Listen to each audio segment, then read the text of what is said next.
Chloe Bennett stared at her phone, watching the tiny check marks turn blue across 14 executive contacts. Her voice message, the one where she called her boss an arrogant, dangerously attractive control freak, had just been delivered to every single person in Ethan Moretti's inner circle. In a world where careers died over coffee orders and people disappeared for asking questions, she had just committed professional suicide. Or worse.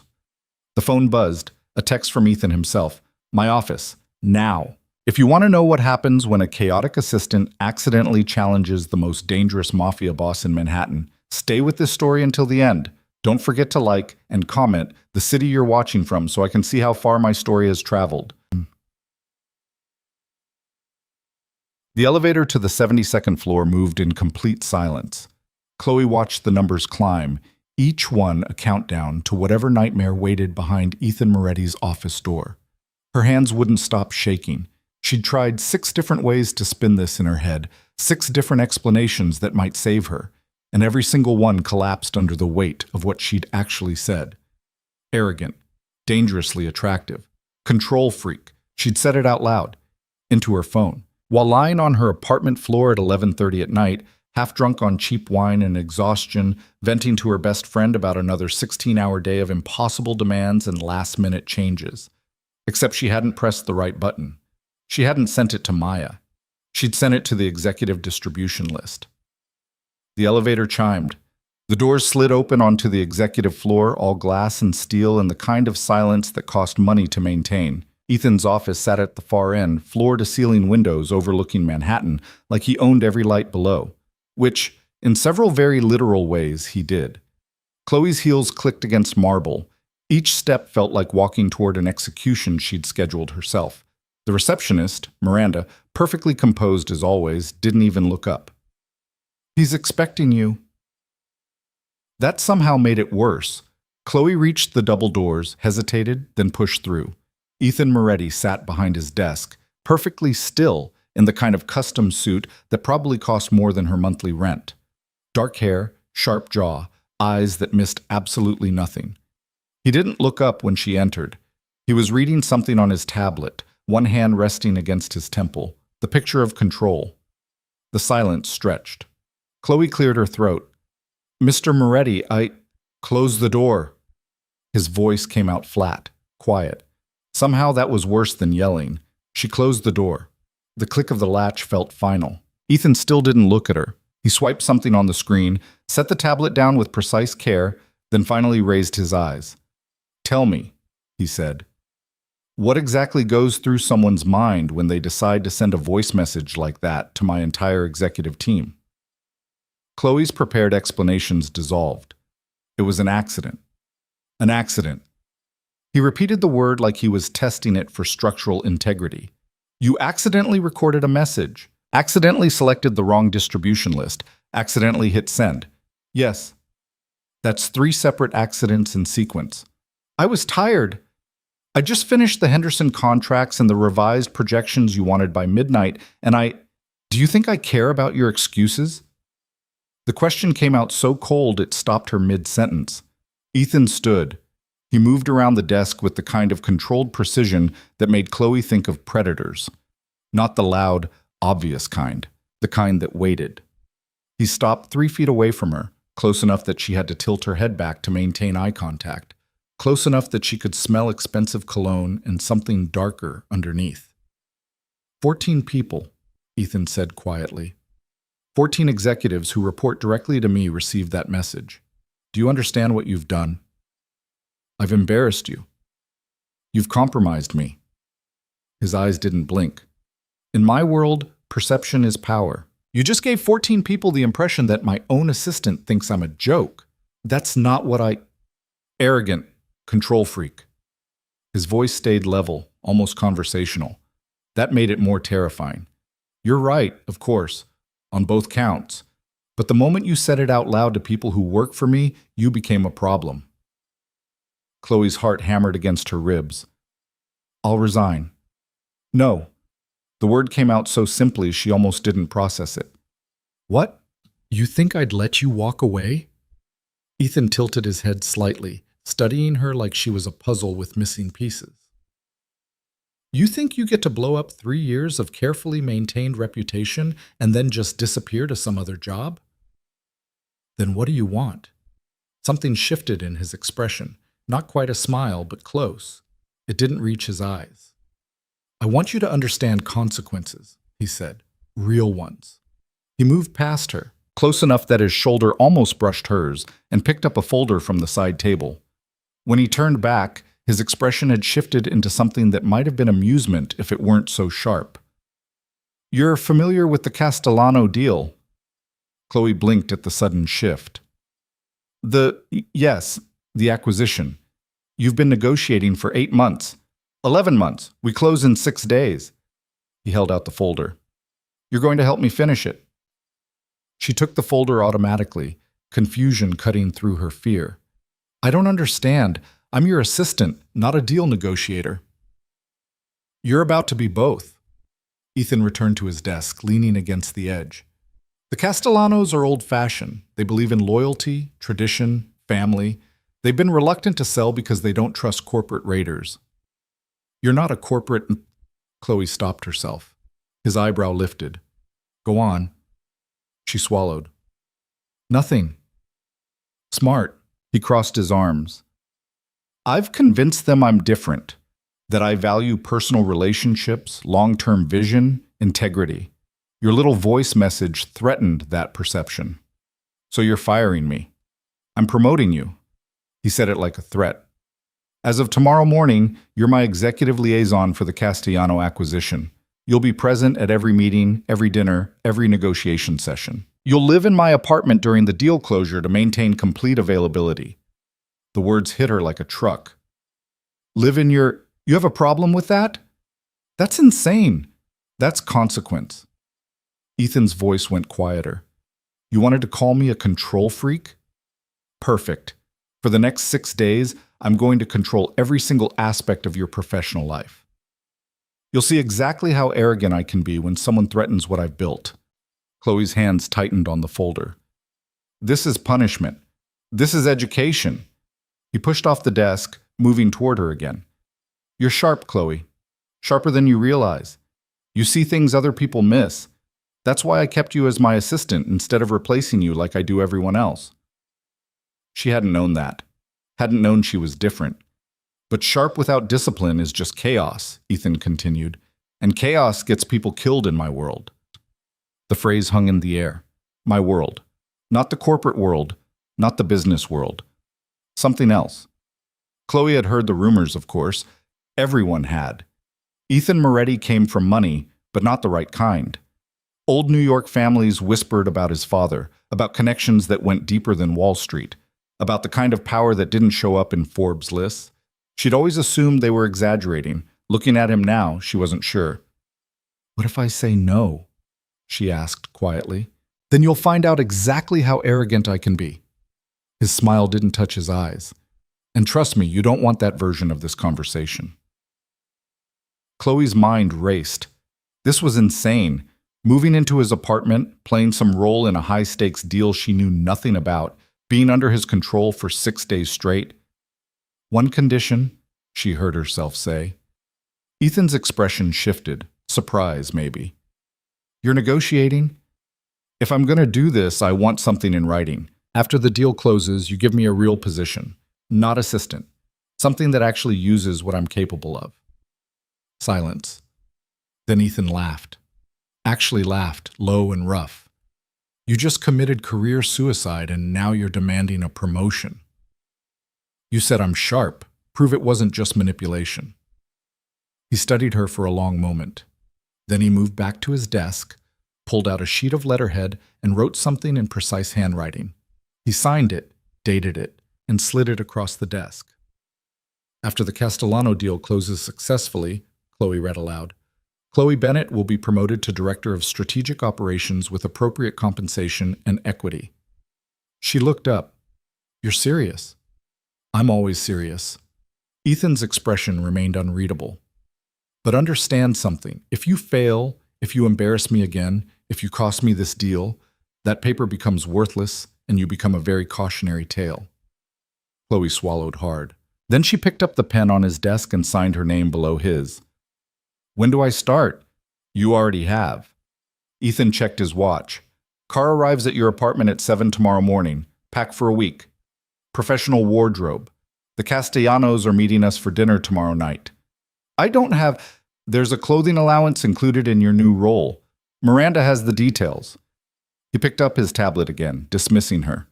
Don't be late, Chloe. I don't tolerate tardiness. She turned toward the door, then stopped. Why are you really doing this? Ethan didn't look up. I told you, consequences. No. She turned back. You could have just fired me. This is something else. For a second, something flickered in his expression. Then it was gone. Get some sleep, he said. You're going to need it. Ishit. The car that arrived at 7 the next morning was not the company sedan Chloe expected. It was a black Mercedes with tinted windows and a driver who looked like he could break someone in half without breaking a sweat. He held the door open without a word. Chloe climbed in, her hastily packed suitcase loaded in the trunk, and found Ethan already inside.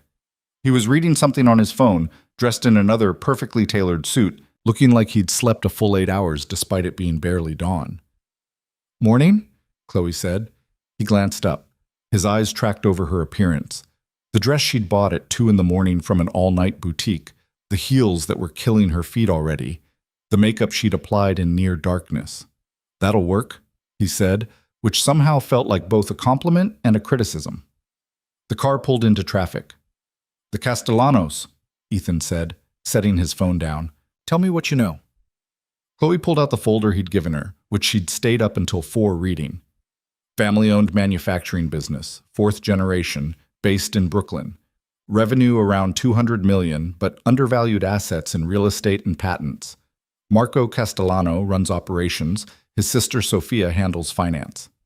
And they've refused 3 previous acquisition offers because they don't trust outside buyers to maintain their employees and legacy. Why do they trust me?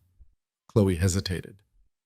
Because you convince them you're not just another corporate raider. How? She thought about the notes she'd read, the careful strategy spelled out in the margins. You've spent a year building a relationship, dinners, family events, showing interest in their history. You made it personal. And what does that tell you about how we approach tonight's dinner?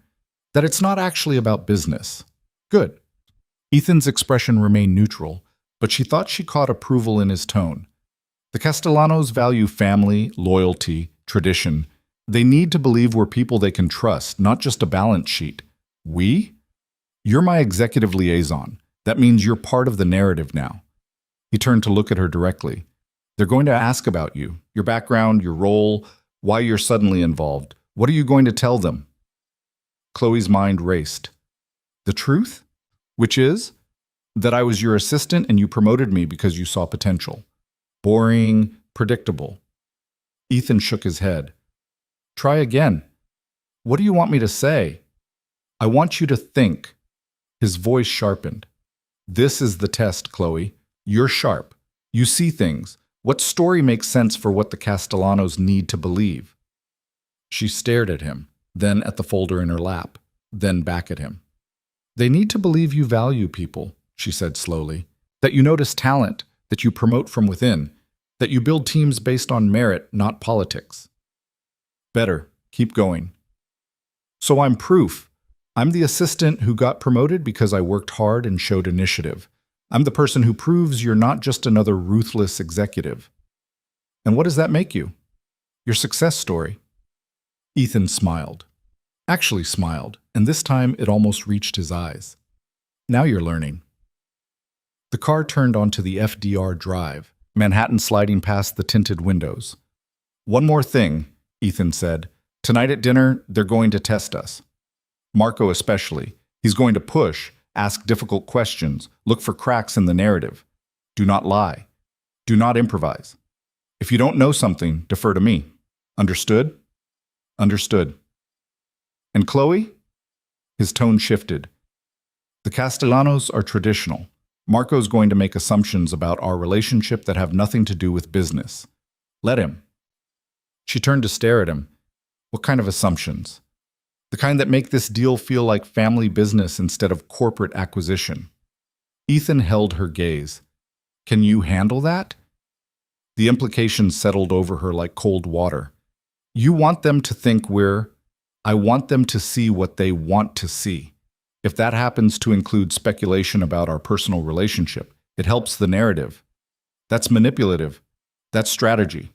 He turned back to his phone. Welcome to how real deals get made. Tassum. Ethan's apartment occupied the entire top floor of a building in Tribeca. Chloe walked through the door and immediately understood why people called him a king. Floor-to-ceiling windows, original artwork that probably cost more than her college education, furniture that looked like it belonged in a museum, everything precise, controlled, perfect. Your room is down that hall, second door, Ethan said, shrugging off his jacket. Bathroom's private. Office setup is already installed. You have 2 hours before we need to leave for dinner. Chloe found her room. It was bigger than her entire apartment, with a view that made her forget how to breathe. Her suitcase sat on the bed where someone had already placed it, someone who'd had access to Ethan's apartment before she arrived. She tried not to think about that too hard. She unpacked in a daze, hanging up the new clothes she'd charged to the corporate card, feeling like she'd stepped into someone else's life. A knock on the door frame made her turn. Ethan stood there, no jacket now, sleeves rolled up.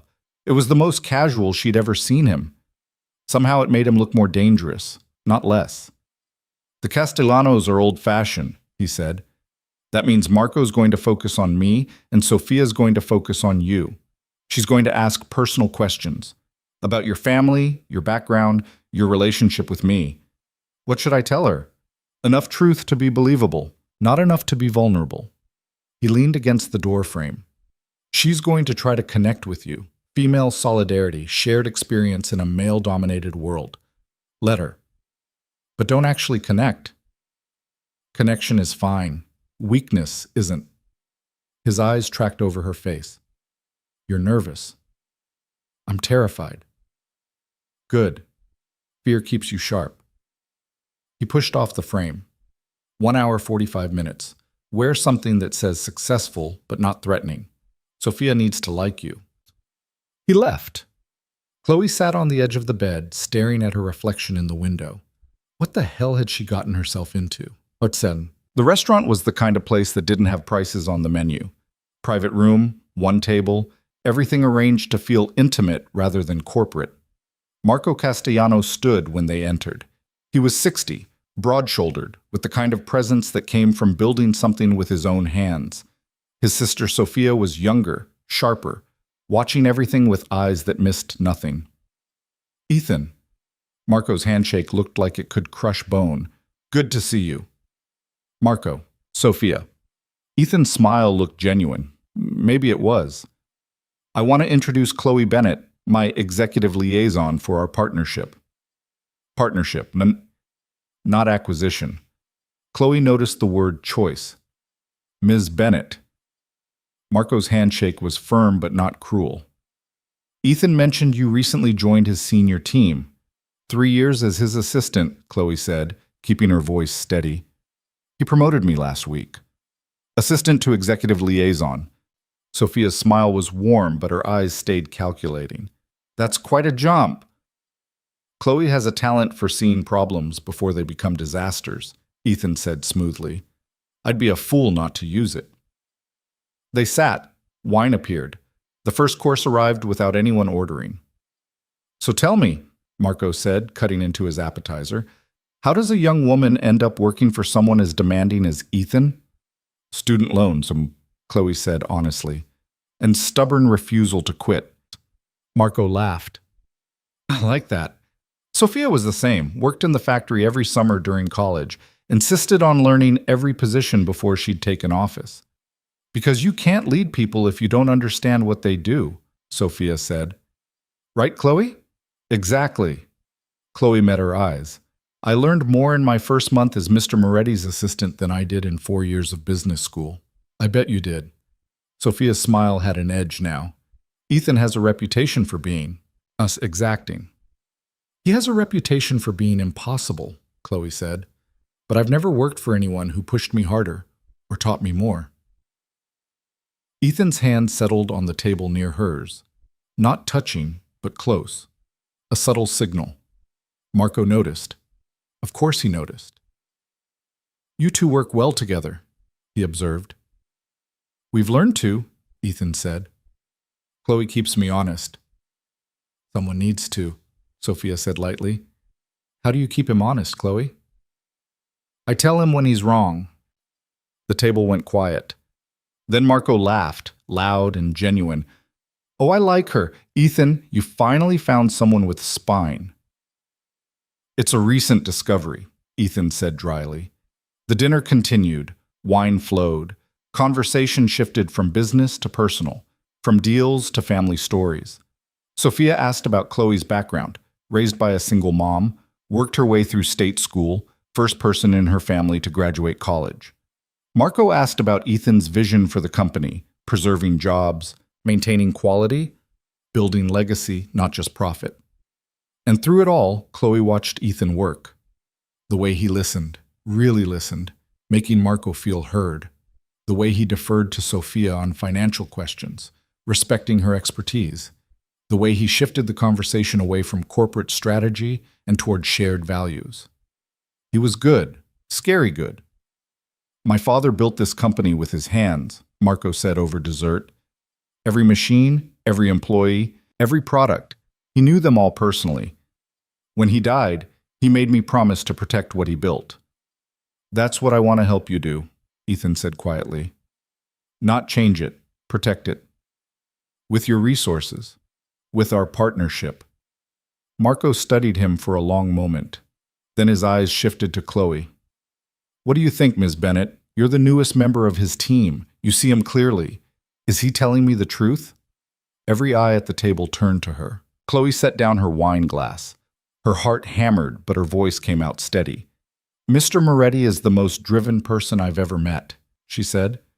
But he's driven by building things that last, not just things that profit. Your company fits his vision because it's already what he wants to create everywhere else. That's a very polished answer, Sophia said. It's also true. Chloe met her eyes. I've seen him walk away from deals that would have made millions because they didn't align with his principles. He'll do the same with yours if it doesn't feel right. Silence.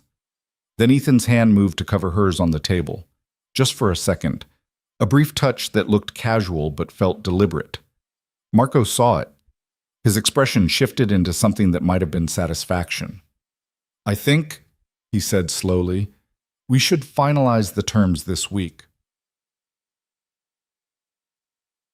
The car ride back was silent until they were halfway to Tribeca. You did well, Ethan said. Chloe stared out the window. I lied. You told them what they needed to hear. That's the same thing. No. His voice went quiet. Lying is saying something you don't believe. You believe I want to build things that last. You've seen enough to know that's true. She turned to look at him. Have I? You're still here. His eyes met hers. If you thought I was just another ruthless executive, you would have walked away already. But you're curious. You want to know if I'm actually different or if I'm just better at hiding the same bullshit. Which is it?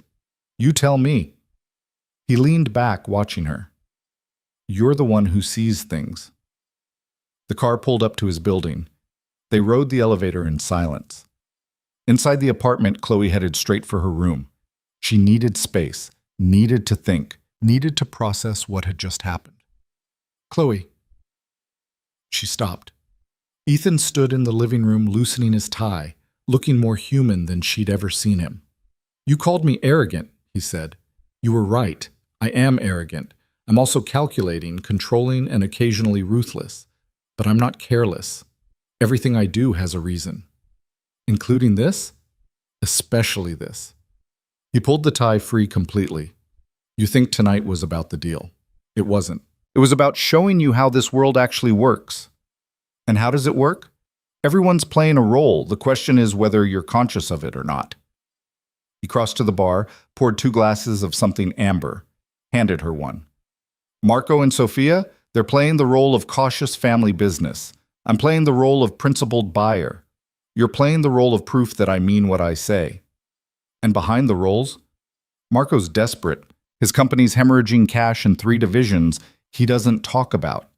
Sophia knows they need to sell or collapse.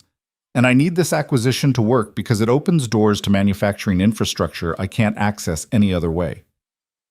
Chloe sipped the drink. It burned. So it's all manipulation. It's all strategy. Manipulation implies someone loses. This way, everyone gets what they need. He raised his glass. Marco saves his father's legacy. Sophia secures her family's future. I get the infrastructure I need, and you? I get used as proof of concept. You get to learn how power actually moves in this world. His eyes stayed on hers. Most people never see behind the curtain, Chloe. They live their whole lives playing roles someone else wrote. You get to see how the roles are constructed. Is that supposed to make me feel better? It's supposed to make you smarter. She drained her glass, set it down harder than necessary. I'm going to bed. Tomorrow we meet with Sophia. Just the two of you. Chloe stopped halfway to her room. Why? Because she doesn't trust me yet. But she might trust you. He poured himself another drink. She's going to ask you questions she'd never ask in front of Marco. About me, about our relationship, about whether I'm who I claim to be. What do you want me to tell her? The truth, or close enough. He turned to face her. She's going to ask if we're sleeping together. The heat flooded Chloe's face. We're not. I know. Tell her that. But tell her in a way that leaves room for possibility. Why? Because it makes the narrative stronger.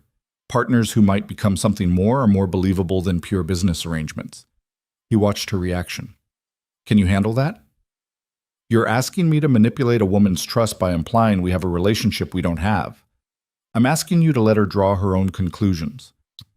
Ethan set his glass down. Sophia's smart. She's going to assume things regardless of what you say. The question is whether you give her a story she can believe or one that makes her suspicious. This is insane. This is how deals work at this level. He moved closer. You want to know why I really kept you?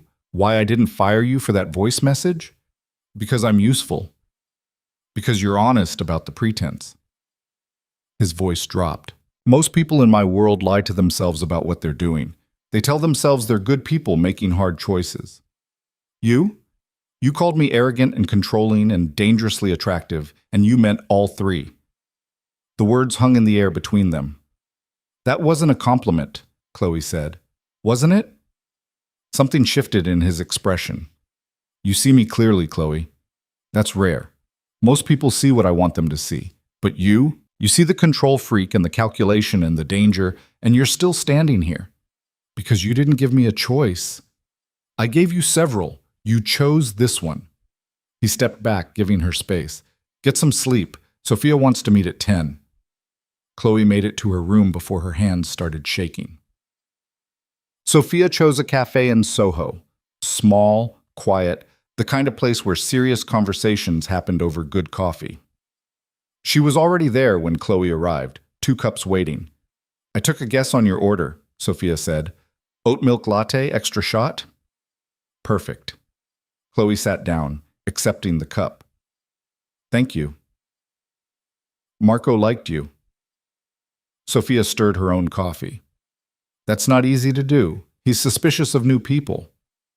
I got that impression. But you handled him well. Honest but not naive. Respectful but not intimidated. Sophia's eyes tracked over Chloe's face. How long have you been sleeping with Ethan? Chloe didn't flinch. I'm not. But you want to. That's... She stopped. Sophia was testing her. That's complicated. Complicated how? We work together. We've worked together for 3 years. That comes with boundaries. Boundaries he's currently violating by having you live in his apartment. It's temporary, for the deal. Is it? Sophia leaned forward. Let me tell you what I see, Chloe. I see a man who never promotes from within, suddenly promoting his assistant. I see someone who keeps his personal life completely private, suddenly bringing you to family dinners. I see the way he looks at you when you're not watching. Chloe's pulse kicked up. How does he look at me? Like you're a problem he can't solve. Sophia smiled. And Ethan Moretti doesn't like unsolvable problems. We're not together, but you could be. I don't know. The honesty came out before Chloe could stop it. Sophia sat back, satisfied. There it is. The truth. This isn't about my personal life. Everything's about personal life at this level. Business is just the excuse. Sophia sipped her coffee. My brother wants to believe Ethan's different from other corporate buyers, that he actually cares about legacy and people, not just profit. You're the proof of that. Because he promoted me. Because he sees you as a person, not just a resource. That's what Marco needs to believe. That's what I need to believe. Her eyes sharpened. So I'm asking you directly, is Ethan Moretti who he claims to be, or is this all performance? The question settled between them. Chloe thought about the past 2 days, the control, the calculation, the careful construction of narrative. Then she thought about the moment in the car when Ethan admitted the role-playing, the way he'd looked at her when he said she saw him clearly. He's both, she said finally. He's absolutely performing, but the performance is built on something real. Meaning? Meaning he does want to build things that last, but he also wants control. He wants your company because it fits his vision, but he's not going to pretend there isn't strategy behind that vision. Sophia studied her for a long moment. You really do see him clearly. I've had 3 years of practice. And what do you see now? Chloe met her eyes. Someone who's brilliant and impossible and maybe actually capable of being different. If he chooses to be. That's a very careful answer. It's an honest one. Sophia's expression softened. My father used to say you can tell everything about a man by how he treats the people with less power than him. Marco thinks Ethan treats you well because he values you. I think he values you because you're not afraid of him. Should I be? Probably, Sophia smiled, but I don't think you will be, and I think that's exactly what he needs. They finished their coffee, made plans for another meeting, exchanged numbers. On the sidewalk outside, Sophia paused. One more thing, she said. Whatever's happening between you and Ethan, complicated or not, don't let the deal become more important than figuring it out. I've seen too many people sacrifice their lives for business. Did you? Almost. Sophia's smile went sad. That's how I know. Ethan was waiting when Chloe got back to the apartment. He looked up from his laptop when she entered. How did it go? She asked if we were sleeping together. And? I told her we weren't. Chloe crossed her arms. But I let her think we might be. Good. Is it? She moved closer. Because she also asked if you're who you claim to be, and I told her you're both performing and real, and now I'm not sure which part I actually believe. Ethan closed the laptop. Does it matter? You tell me. You're the one who said I see you clearly. You do. That's the problem. Problem for who? Me. He stood. Most people believe what I show them. You question it. That makes you dangerous. To your deal? To my control. He moved around the desk. You want honesty? Fine. Yes, I'm performing for the Castellanos. Yes, I need this deal for strategic reasons. But I also meant what I said to Marco. I do want to build things that last. And me? Chloe heard herself ask. Am I part of the strategy or part of what lasts? Ethan stopped 3 feet away, close enough that she could see the gold flecks in his eyes. I don't know yet. That's honest. You wanted honesty. I wanted clarity. They're not the same thing. His jaw tightened. You're sharp, Chloe. You're unpredictable.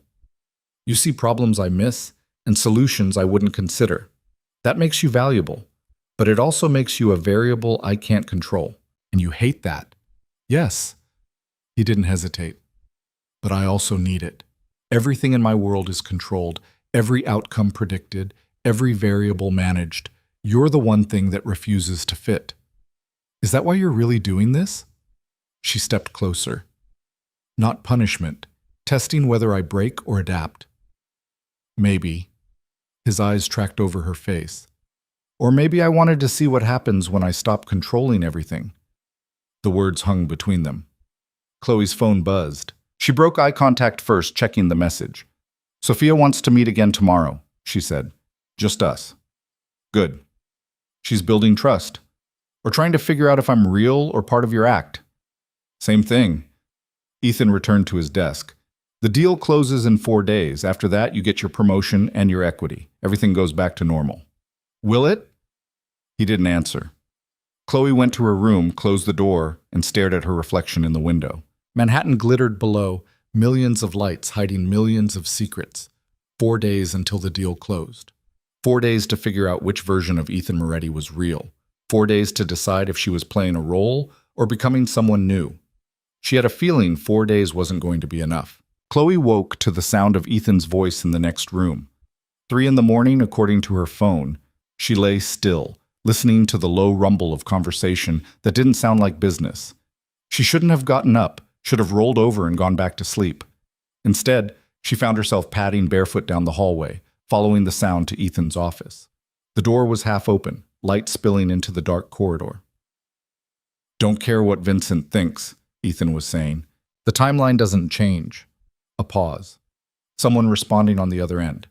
"Then make him understand. We've waited 11 months for this. I'm not delaying because he's nervous about exposure." Chloe stopped just outside the door. She should leave. This was private, none of her business. "Vincent needs to remember who handles the problems when things go wrong," Ethan continued, voice dropping to something colder. "And right now, he's becoming a problem." She shifted her weight. The floor creaked. The conversation stopped. A second later, Ethan appeared in the doorway. He'd lost the suit. Gray t-shirt, dark pants, barefoot like her, hair slightly messed. He looked younger, less controlled, more dangerous. "How much did you hear?" he asked. "Enough to know I should probably go back to bed." "Probably." He didn't move from the doorway. "But you won't." "Who's Vincent?" Ethan studied her for a long moment. Then he stepped back, opening the door wider. An invitation. Chloe walked into his office. Floor-to-ceiling windows, Manhattan spread out like a circuit board. His desk was covered in papers, multiple screens showing spreadsheets and contracts and things she didn't recognize. "Vincent handles certain aspects of my business that don't appear in quarterly reports," Ethan said, closing the door behind her. "The parts that aren't exactly legal. The parts that exist in gray areas." He moved to the bar in the corner, poured 2 glasses of water, handed her one. "Every empire has infrastructure that doesn't show up on balance sheets, Chloe. Vincent manages mine." She should be scared, should be running. Instead, she felt weirdly calm. And he's nervous about the Castellano deal. He's nervous about visibility. Ethan leaned against his desk. "The acquisition brings scrutiny, audits, regulatory review, media attention. Vincent prefers operating in shadows." "What exactly does he do for you?" "Things I can't do myself. Things that keep the empire running when official channels fail." His eyes stayed on hers. "You want specifics?" "I want to know what I'm actually part of." "You're part of a legitimate business acquisition. What Vincent does is separate." "Is it?" Chloe set down her water glass. "Because it sounds like his infrastructure and your empire are pretty connected." "They are. That doesn't make you complicit." Ethan's jaw tightened. "The Castellano deal is clean, Chloe. Everything we're doing with Marco and Sophia is legitimate business. Vincent's concerns are about what happens after, when other people start looking at my entire operation." "Other people like who?" "Competitors, regulators, people who'd like to see me fail." He crossed his arms. "Manhattan's business world isn't just boardrooms and handshakes. There are layers. Some of them require methods that don't appear in Harvard Business Review." "You mean crime? I mean survival." His voice went hard. "You think Marco built his company playing by every rule? You think Sophia got to CFO without learning how to bend regulations? Everyone at this level has infrastructure in gray areas. The difference is I'm honest about it. With me, not with them. Because you asked. They didn't." Ethan pushed off the desk, moving closer. "You want to know the real difference between me and every other person trying to acquire that company? I'm willing to show you the machinery. They just lie and pretend it doesn't exist." Chloe's heart hammered. "Why are you showing me?" "Because you're going to figure it out anyway. You're too smart not to." He stopped a few feet away. "And because I'd rather you know the truth and choose to stay than believe a lie and leave when you discover it." That's honest. It's strategic, but it's also honest. Something shifted in his expression. You called me a control freak. You were right. But control only works if you know what you're controlling. You're unpredictable. That means I either trust you with the truth or I lose you when you inevitably find it. And you don't want to lose me. No. He said it simply. I don't. The admission hung between them. Chloe looked away first, her eyes landing on the papers scattered across his desk. Contracts, financial projections, legal documents, and underneath, partially visible, something that looked like surveillance photos. Ethan followed her gaze, moved to cover them, then stopped. You should see these, he said quietly. He pulled out the photos. Black and white surveillance shots. A man in his 50s, silver hair, expensive suit, meeting with someone Chloe didn't recognize. Exchange of an envelope. Timestamps in the corner showing dates from the past 3 months. Who is that? She asked. Richard Moss, Castellano's CFO for the past 12 years, Sophia's right hand. Ethan laid out 3 more photos. He's been meeting with representatives from Donovan Industries. The same company that made the 3rd acquisition offer? Marco refused. Chloe's stomach dropped. He's selling information. Worse, he's sabotaging. Look at the dates. Ethan pointed to the timestamps. 2 weeks before each of our major negotiation sessions. He's been feeding Donovan our strategy, our offers, our timeline. Does Sophia know? No, neither does Marco. They trust him completely. Ethan gathered the photos. Vincent found this a week ago. He wanted to expose Moss immediately, blow up the deal, walk away. But you didn't. Because that would destroy Marco and Sophia. Their company's already struggling. If their CFO is exposed as a traitor right before the deal closes, it tanks their valuation. They lose everything. Chloe processed this. So you're protecting them. I'm protecting the deal, but yes, that requires protecting them. He met her eyes. The question is how? What do you mean? I can expose Moss now. That destroys their trust, possibly destroys the deal, definitely destroys their company's reputation. Or I can wait until after the acquisition closes, then quietly remove him. That protects Marco and Sophia but leaves them vulnerable until closing, which is in 4 days. 3 days now. Ethan checked his watch, and in those 3 days, Moss could do significant damage if he suspects we know. Chloe stared at the photos. What does Vincent want you to do? Walk away. He thinks the risk is too high, that Moss might be working a longer game, that we're walking into a trap. Ethan's voice stayed level. He's probably right. But you're not walking away. No. Why not? Because Marco's father built something worth preserving. Because Sophia's fought her whole life to protect it. Because walking away means they lose everything while Donovan Industries picks up the pieces. He paused. And because I told them I was different from other corporate raiders. If I walk away now, I'm proving I'm not.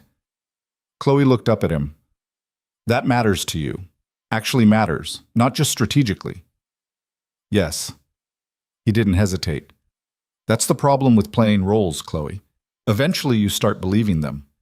She thought about Sophia's question at the cafe, whether Ethan was who he claimed to be or just performing. So what are you going to do? She asked. I'm going to close the deal in 3 days, and I'm going to make sure Moss can't sabotage it before then. Ethan gathered the photos, locked them in his desk drawer. Which is where you come in. Me? Tomorrow, you're meeting Sophia again. She trusts you. She talks to you about things she won't discuss with Marco or me.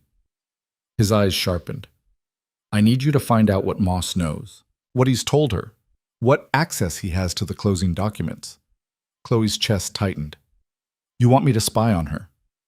I want you to protect her from a traitor she doesn't know she has. By lying to her. By gathering information that keeps her safe. Ethan moved closer. In 3 days, this deal closes. Marco and Sophia get security. Their employees keep their jobs. Their father's legacy survives. But that only happens if Moss doesn't destroy it first. And after the deal closes? Moss disappears quietly. No scandal, no exposure, no damage to the company's reputation. Marco and Sophia never have to know their trusted CFO betrayed them. That's not honest. It's kind. His voice dropped. Sometimes the kindest thing you can do is protect people from truths that would destroy them. Chloe wanted to argue, wanted to say truth mattered more than protection, but she thought about Marco's face when he talked about his father's legacy. Sophia's careful questions about whether Ethan could be trusted. "What do you need me to find out?" she heard herself ask. Whether Sophia's shown Moss our latest revised offer, whether he has access to the closing timeline, whether he's been asking questions about post-acquisition structure. Ethan pulled out his phone, showed her a list. "These specific items, can you do that?" Without her suspecting. "You're good at reading people, Chloe. You'll find a way." He put the phone away. "And if you can't, if it feels wrong, don't push. I'll find another approach." "What approach?" "One that's messier. One that hurts people I'd rather not hurt." His eyes stayed level. "That's why I'm asking you, because your way will be better than mine." The weight of it settled on her shoulders. "I should go back to bed," she said. "You should." He didn't move. "But you're not going to sleep." "No, neither am I." Ethan gestured to the windows. "Want coffee?" They ended up on the terrace, 30 floors above Manhattan, watching the city pretend to sleep. Ethan made espresso in a machine that probably cost more than Chloe's car. They sat in silence, drinking coffee that tasted like it came from somewhere exotic and expensive. "How did you get into this?" Chloe asked finally. "This world of gray areas and infrastructure that doesn't appear on balance sheets." "I was born into it." Ethan's voice stayed quiet. "My father ran operations in Brooklyn. Not the kind that get written up in the Times, the kind that operate in spaces between legal and illegal. Organized crime. Organized survival. He provided services people needed when official channels failed. Protection, dispute resolution, access to resources." He sipped his espresso. "He wanted me to take over. I wanted something different." "So you went legitimate." "I went strategic. Built a corporate empire that could do legally what he did in gray areas. Turns out the skills transfer pretty well. But you kept the infrastructure. Because completely legitimate doesn't exist at this level. There are always gaps, always moments when official channels aren't enough. Vincent fills those gaps." Chloe watched the city lights. "Do you ever regret it? The choice to stay connected to that world?" "Every day." He set down his cup. "And never. It's both." "That's honest. You keep saying that like it surprises you." "It does. Most people in your position would lie, make themselves sound better, more justified." "Most people in my position lie to themselves first. I can't afford that luxury." Ethan turned to look at her. "Every choice I make, someone gets hurt. The question isn't whether to avoid harm, it's who gets hurt and why." "That's a terrible way to live. It's the only way that works." He paused. "Marco and Sophia are good people trying to save their father's company. Moss is a trader selling them out for profit. Donovan Industries wants to strip the company for parts. I can protect Marco and Sophia, but only if I'm willing to operate in gray areas to do it. And that makes it right? It makes it necessary. Right and wrong are luxuries for people with simpler choices." Chloe wanted to argue, wanted to believe morality was clearer than that, but she thought about the photos of Moss, about Marco's desperation to preserve his father's legacy, about Sophia's careful trust. "If I help you," she said slowly, "if I get the information you need from Sophia, what happens to Moss?" "He gets removed, cleanly." "Removed how?" "He gets a very generous offer from a company in Europe, relocation package, signing bonus, enough to make disappearing attractive. He takes it and goes." "And if he doesn't?" Ethan's silence was answer enough. "I don't want to know," Chloe said. "Yes, you do.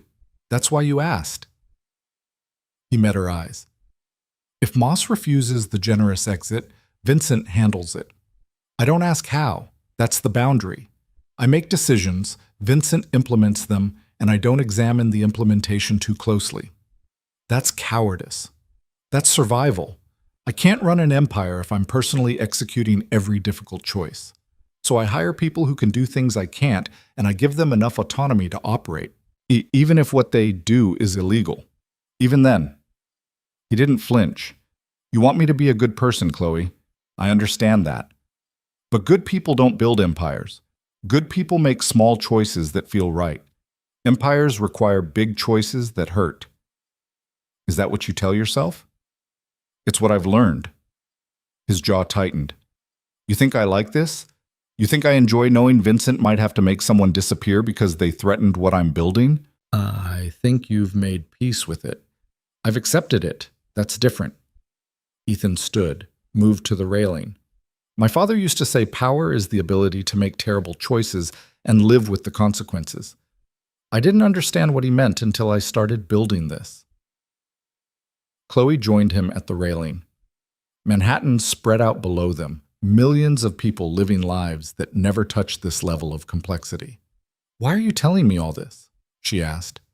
Because you asked. Because you're going to be part of difficult choices in the next 3 days. Because I'd rather you understand what you're actually agreeing to.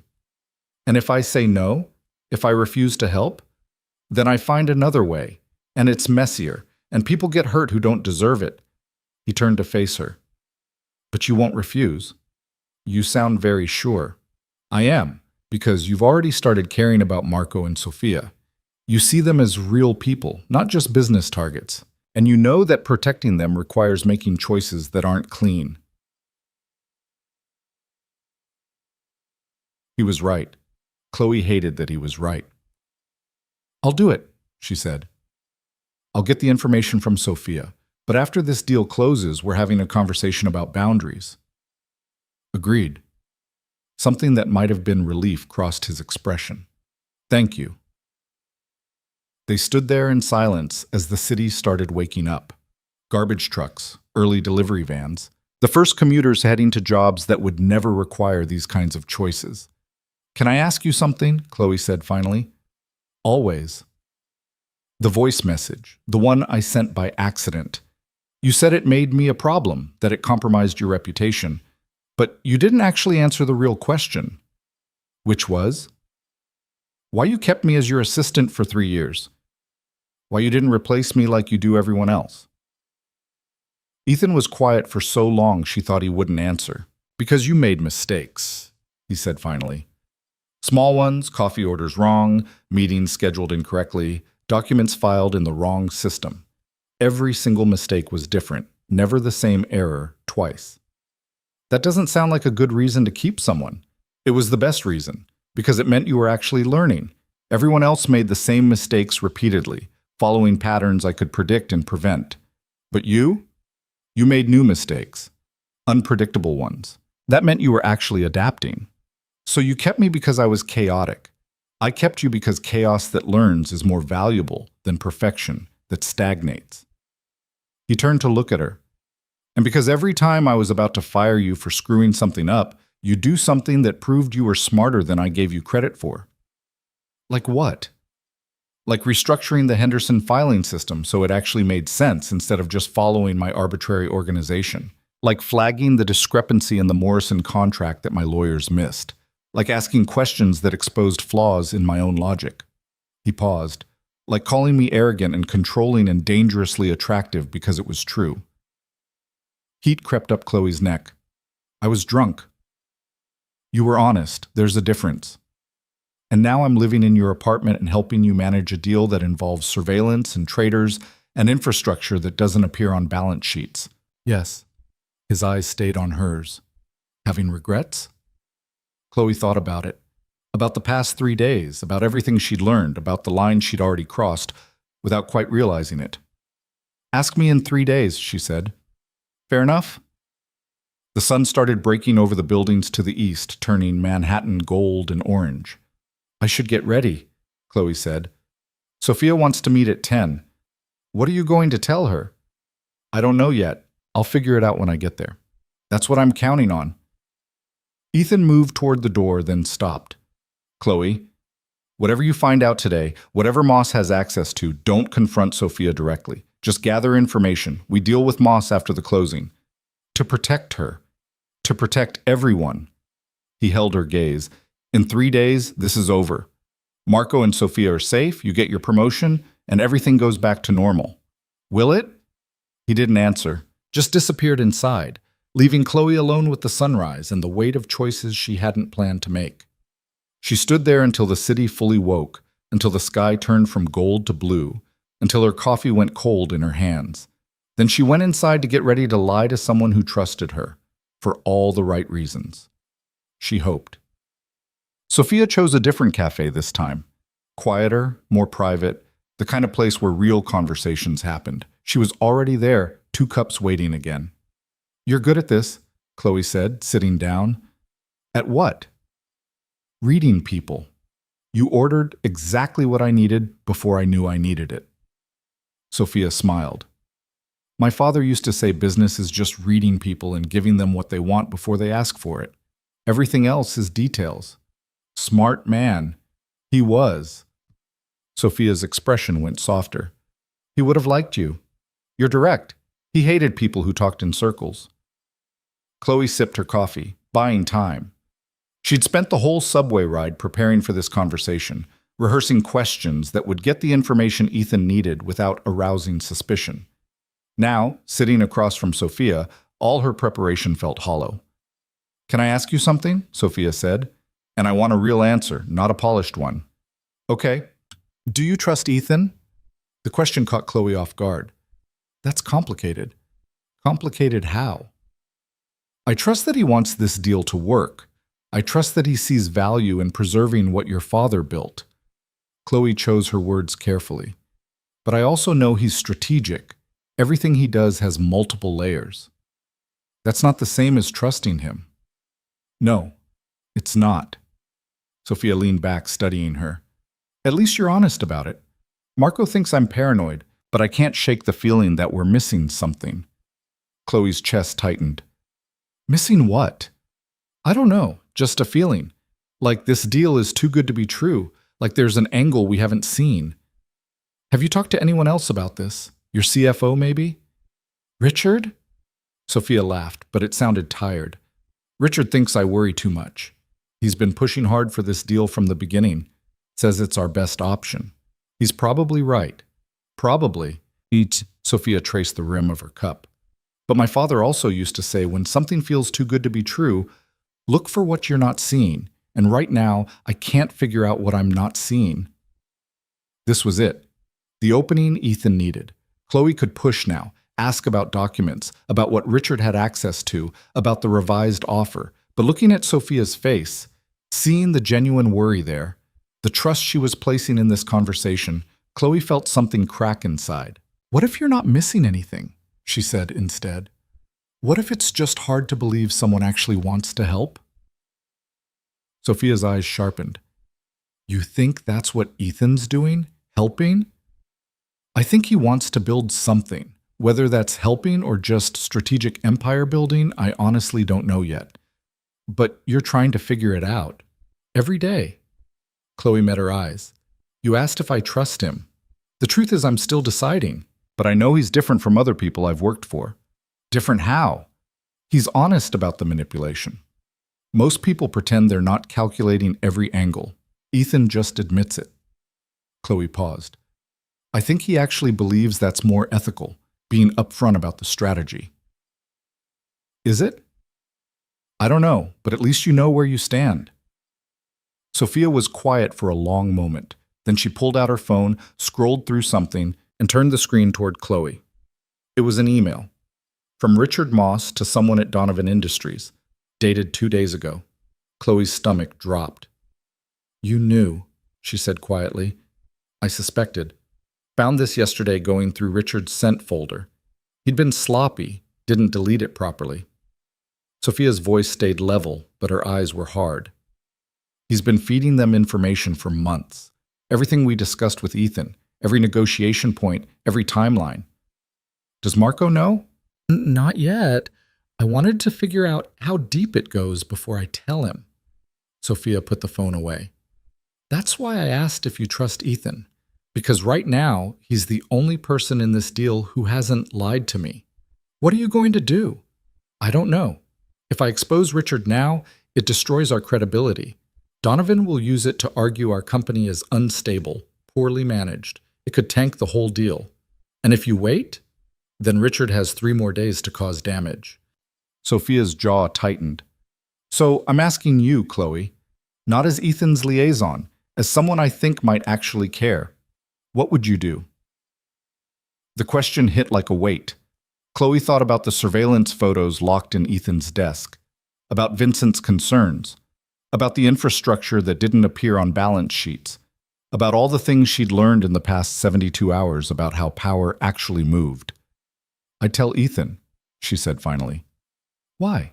Because he has resources you don't. Ways to handle this that won't blow up the deal or destroy your company's reputation. Chloe leaned forward. "You're right that exposing Richard publicly would be a disaster, but there might be other options." "What kind of options?" "I don't know the specifics, but Ethan's been doing this a long time. If anyone can figure out how to remove a traitor without causing collateral damage, it's him." Sophia studied her face. "You really believe that?" I believe he wants this deal to work. And right now, that means protecting you and Marco from Richard." Chloe held her gaze. "Let me talk to him, see what he says. And if he uses this against us, then I was wrong about him, and you have the email as insurance." Sophia was quiet for a long time. Then she nodded. "Okay, talk to Ethan." "But Chloe?"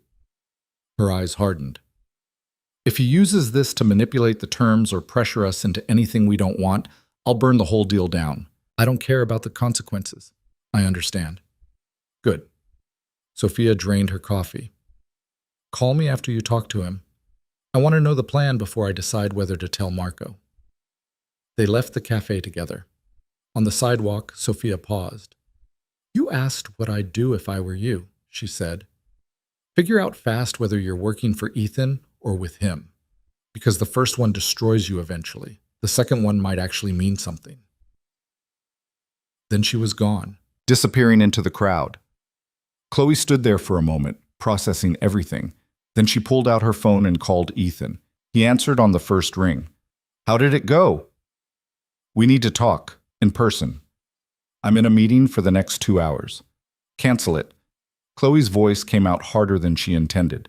"This can't wait." Silence. Then, "I'll be home in 20 minutes. Chloe made it back to the apartment in 15, paced the living room for 5 more, rehearsing what she was going to say, how she was going to handle this. Ethan walked through the door exactly on time. He took one look at her face and went still. "What happened?" "Sophia knows about Moss. She found an email he sent to Donovan Industries. She's known since yesterday." Ethan's expression didn't change, but something shifted in his eyes. "Did she tell Marco?" "Not yet. She wanted to figure out how deep it went first." Chloe crossed her arms. "She asked me what she should do, what I would do if I were her." "What did you tell her?" "That she should tell you, that you have resources to handle this without destroying her company's reputation." Chloe's voice shook slightly. "I lied to her, Ethan. I made her think you just found out, that you're going to help her out of pure goodwill." "You did the right thing." "Did I?" She moved closer. "Because right now it feels like I'm manipulating someone who trusted me, someone who's been honest with me while I've been gathering intelligence for you. You protected her from making a choice that would have destroyed everything. By lying. By being strategic." Ethan set down his briefcase. "What else did she say?" "That if you use this information to manipulate the deal terms or pressure them into anything they don't want, she'll burn it all down. Consequences be damned." A smile flickered across his face. "I like her." "This isn't funny. I'm not laughing. I genuinely respect that she's willing to destroy everything to maintain integrity." He moved to the bar, poured himself water. "What did you promise her?" "That you'd have a plan. That you could handle Moss without collateral damage. And can you?" "Vincent can." Ethan's jaw tightened. "But it means moving faster than I wanted. Moss needs to be gone before he realizes Sophia knows." "Gone how?" "The generous exit I mentioned. Tonight. Vincent makes the offer. Moss takes it. Problem solved. And if he doesn't take it, then Vincent solves it a different way." Ethan met her eyes. Don't ask me for details you don't want to know. Chloe's chest felt tight. This is what you meant, isn't it? About choices that aren't clean. Yes. He didn't look away. You can still walk away, Chloe. Right now. I'll handle this alone. You'll get your promotion after the deal closes, and you never have to think about the machinery again. Would you? Handle it alone. If you asked me to. He paused. But I'd rather have you here. Why? Because you see clearly. You keep me honest about what I'm actually doing, why I'm doing it. Without that, I'm just Vincent with a better suit. The admission hung between them. Chloe thought about Sophia's warning. Figure out whether you're working for Ethan or with him. I'm staying, she said. But I have conditions. Name them. First, Moss gets the generous exit. No other options. I don't care what Vincent prefers. Agreed. Second, after the deal closes, you tell Sophia the truth. Not about Vincent, not about the gray areas, but that you knew about Moss before she did, that you were planning to handle it. Ethan's expression shifted. That could destroy her trust. Or it could build it. She's smart, Ethan. She knows people don't help without reasons. Showing her you were trying to protect her instead of using the information against her might actually matter. He considered this. And if she reacts badly, then you deal with it, but at least it's honest. You're asking me to take a significant risk. I'm asking you to be who you claim to be, someone who's different. Chloe held his gaze. Can you do that? Silence stretched between them. Then Ethan pulled out his phone and made a call. Vincent, the Moss situation moves tonight. Generous exit only, no alternatives. I don't care about his answer. Make the offer attractive enough that he can't refuse. A pause. Yes, I'm sure. Handle it. He hung up. Done? Chloe asked. Done. He looked at her. Anything else? Yeah. After this is over, after the deal closes and the dust settles, you and I are going to have a very long conversation about what exactly I signed up for. Looking forward to it. Something that might have been respect flickered in his expression. You did well today, Chloe. Better than I expected. I lied to someone who trusted me. You protected someone who needed it. There's a difference. He moved closer. Sophia asked you what you'd do in her position. You told her to trust me. That took courage. Or stupidity. Often the same thing. His lips quirked. I need to call her. Confirm the plan. Make sure she feels secure. You should be there. She trusts you more than me. They called Sophia together. Speakerphone on Ethan's desk. I talked to Chloe, Ethan said without preamble. She told me about Moss. And? Sophia's voice came through sharp, controlled. And I'm handling it. Tonight. He'll be gone by morning. No scandal, no exposure, no damage to your company's reputation. How? He's getting an offer from a firm in Switzerland, generous enough that refusing would be insane. He'll take it, relocate, and never be a problem again. You're very confident. I'm very motivated. This deal matters to me, Sophia.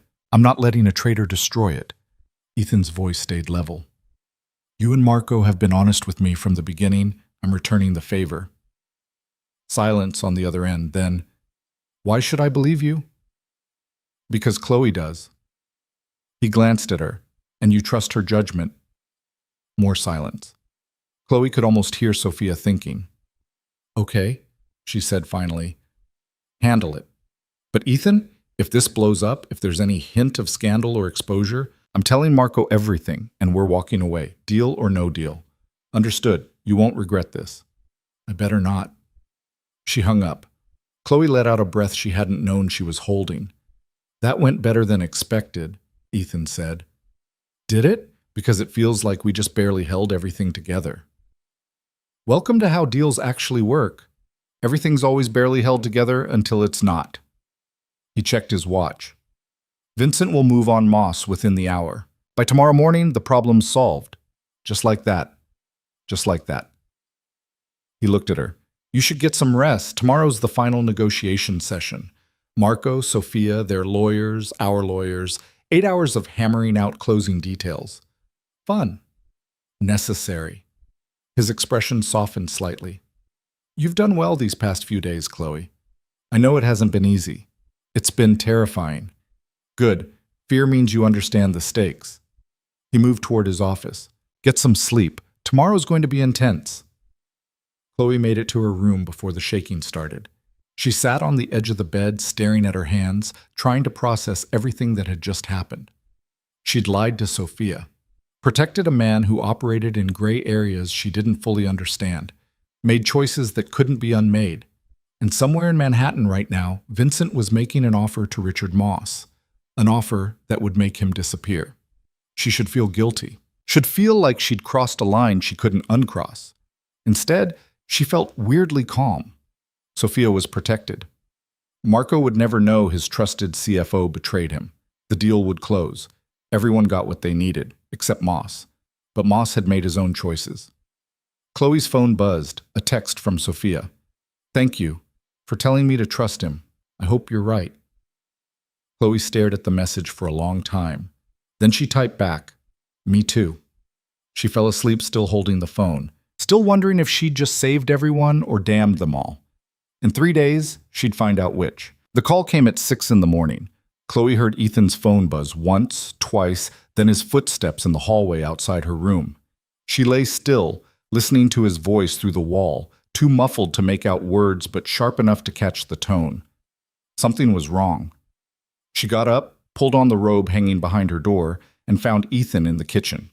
He was still on the phone, staring out the window at the city waking up below them. His hair was messy, shirt untucked, barefoot. He looked more human than she'd ever seen him, which somehow made the tension in his shoulders more frightening. I don't care what his answer was, Ethan said into the phone. I care that he's gone. Is he gone? A pause. Ethan's jaw tightened. Then make him gone. Today. I don't have time for negotiations. He hung up without saying goodbye. Chloe cleared her throat. Moss? Moss is a problem. Ethan set the phone down carefully, like he wanted to throw it, but was forcing himself not to. Vincent made the offer last night. Generous package, Swiss firm, everything we discussed. Moss said he'd think about it. That's not a no. It's not a yes, and we don't have time for maybe. He moved to the espresso machine, started making coffee with precise, angry movements. The final negotiation is in 4 hours. If Moss suspects we know about his connection to Donovan, he could sabotage the whole thing before we close. What can he actually do? Leak confidential terms to Donovan. Convince Marco the valuation is wrong. Plant doubts about our financing structure. Create enough chaos that the deal falls apart. Ethan pulled 2 shots, the machine hissing. He's been their CFO for 12 years. Marco trusts him completely. One conversation could destroy everything. Chloe accepted the espresso he handed her. So what's Vincent doing? Making the offer less optional. Ethan's voice went flat. I told him generous exit only, but if Moss keeps stalling, Vincent's going to have to get creative. Define creative. I don't want to. Ethan. He met her eyes. Vincent's good at finding leverage, things people don't want exposed. Moss has been embezzling from the Castellanos for 3 years, small amounts they'd never notice.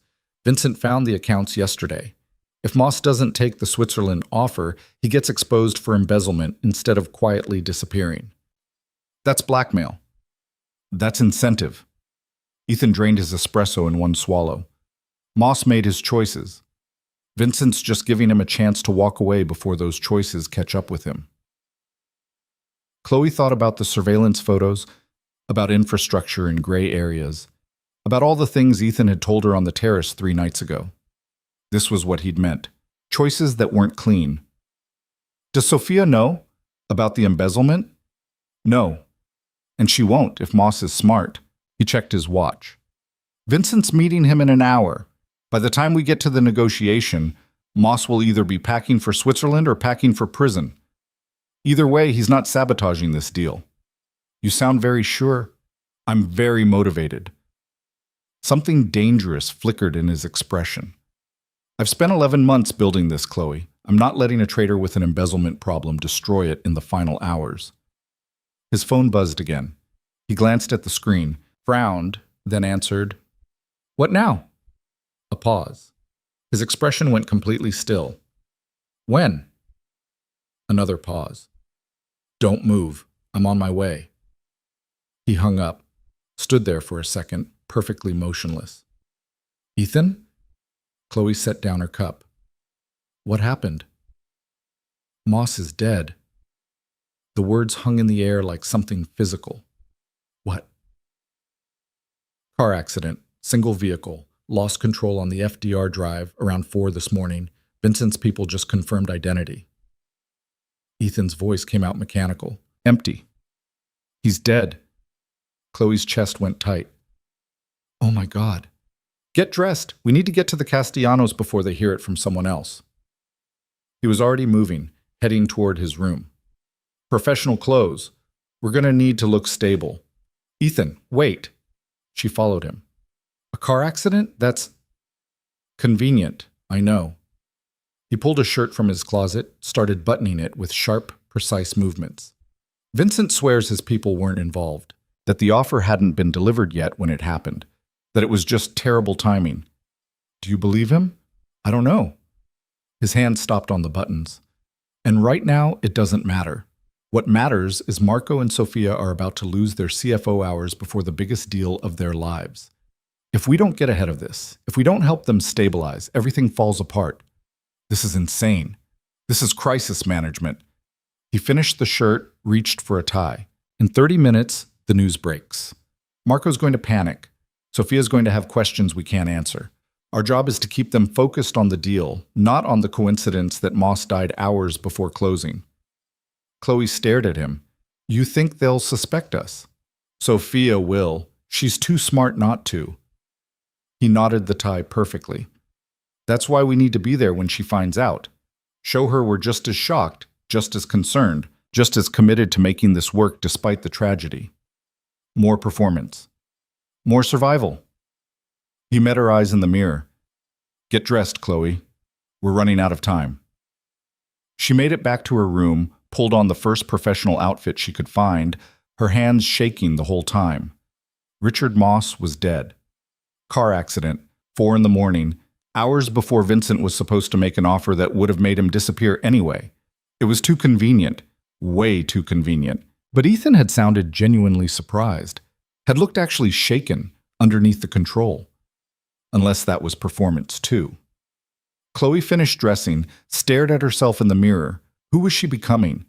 Standing here getting ready to help Ethan manage a crisis that might be murder disguised as accident, all to protect a business deal. Her phone buzzed.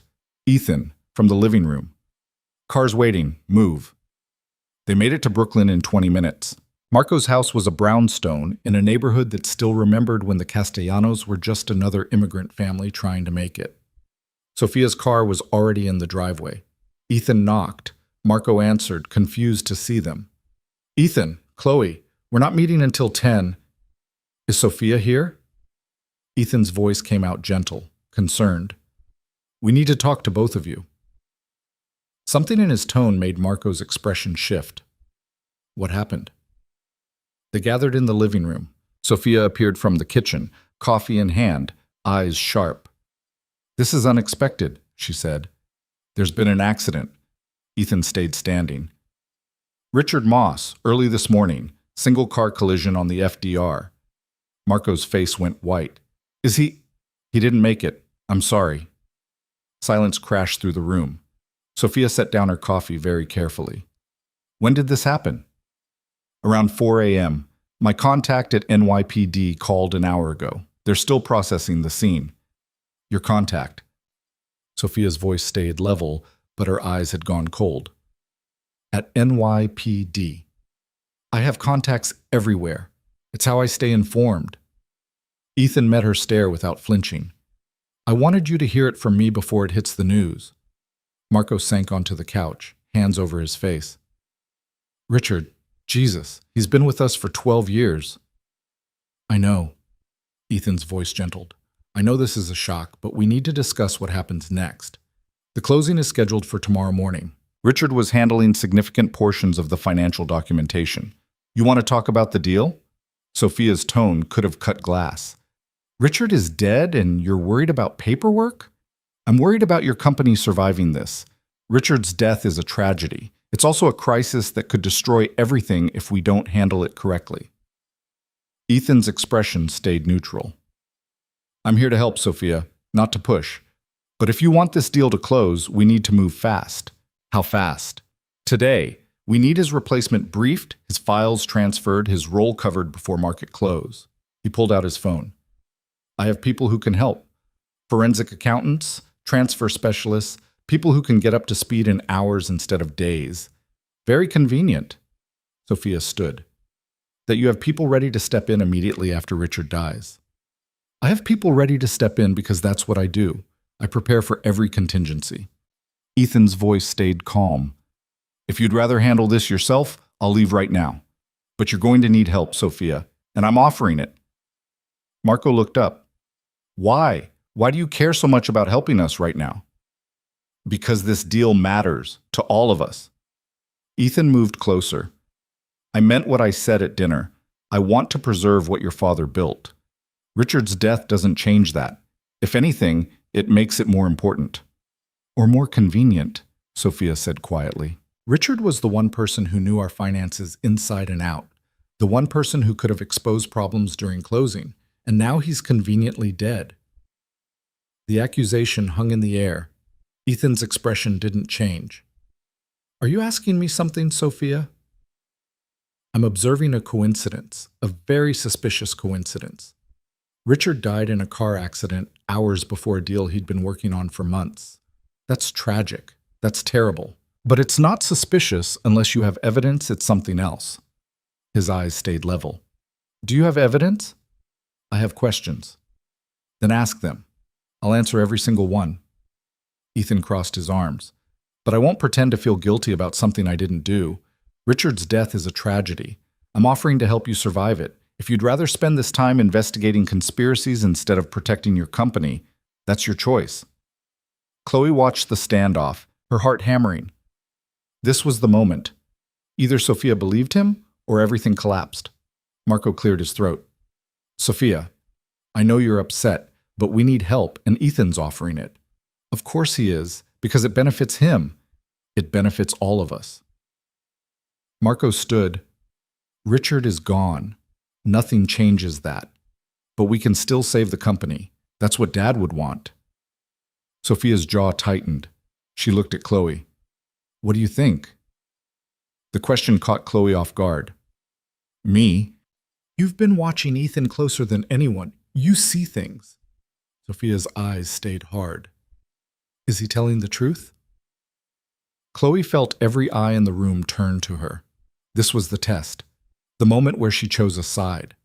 She thought about the phone call this morning, Ethan's genuine shock, his immediate pivot to crisis management, the way he'd looked when he said Vincent swore they weren't involved. I think Richard's death was an accident, she said carefully, and I think Ethan's trying to help. Whether that's pure altruism or strategic self-interest, I don't know. But right now, you need the help more than you need the answer to that question. Sophia held her gaze for a long moment. Then she looked at Ethan. I want your people here in an hour. I want full transparency on what they're doing, what they're accessing, what they're finding.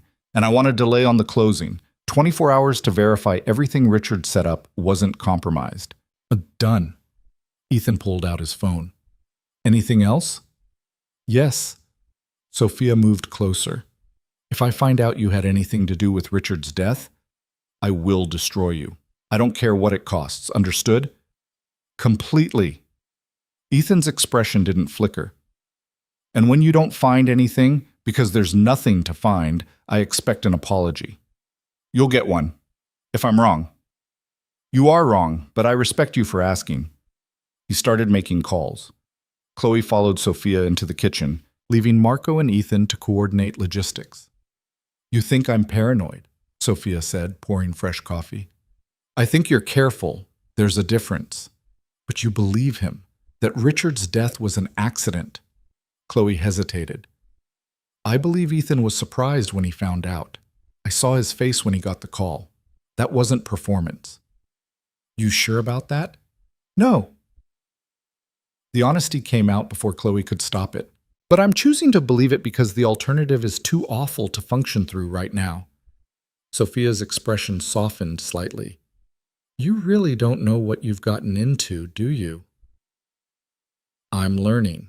Fast. Be careful. People like Ethan, they're very good at making you believe what they need you to believe. She sipped her coffee. I found that email from Richard yesterday. Confronted him about it last night. Chloe's blood went cold. You what? Called him after I talked to you, told him I knew about Donovan, that he had 24 hours to explain himself, or I was telling Marco. Sophia's voice stayed level. He swore it was nothing, just preliminary conversations, due diligence, protecting our interests. He was supposed to meet me this morning to explain everything. Did you tell Ethan that you confronted Richard? No, should I have? Chloe's mind raced. Sophia had confronted Moss last night, hours before his car went off the road.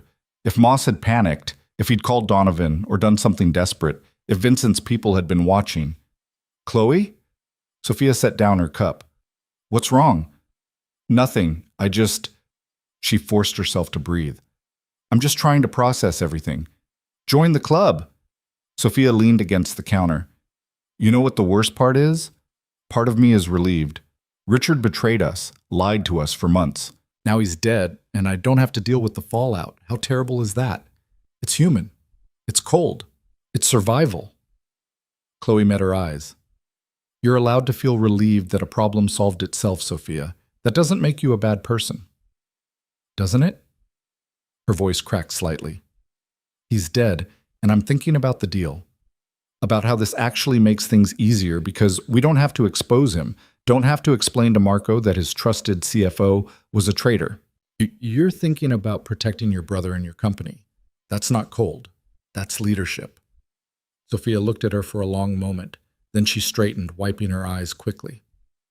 Thank you for being honest. She moved toward the door, then stopped. Chloe, be careful with Ethan. He's either the most genuine person I've ever met or the most dangerous. I haven't figured out which yet. When you do, let me know. The forensic accountants arrived within the hour. 3 people in suits who moved through the Castellano offices like surgical instruments, precise and efficient. By noon, they'd transferred all of Richard's active files, briefed Sophia on the financial documentation, and flagged 3 discrepancies in the projected revenue models. Small discrepancies. Probably mistakes. But Ethan's people caught them, corrected them, and documented everything for the lawyers. Sophia watched it all with sharp eyes, looking for cracks in the facade. She didn't find any.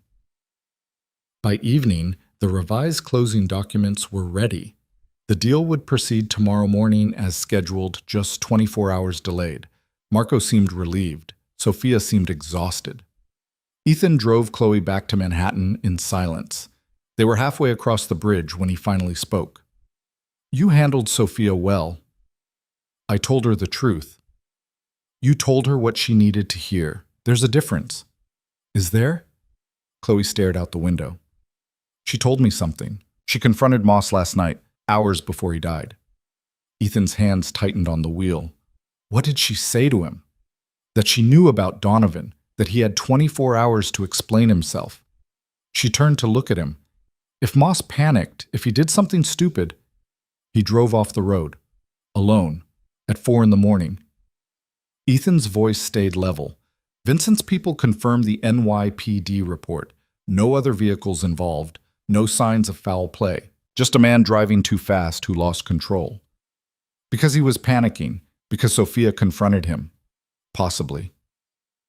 So we killed him, indirectly, by pushing him into a corner where he made a fatal mistake. No. Ethan's voice went hard. Moss killed himself by betraying people who trusted him, by embezzling from a family business, by making choices that cornered him. We didn't put him in that car. We didn't make him drive recklessly. He did that. You really believe that? I have to. He pulled into his building's garage.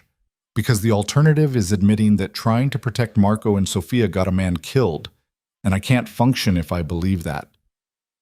They rode the elevator in silence.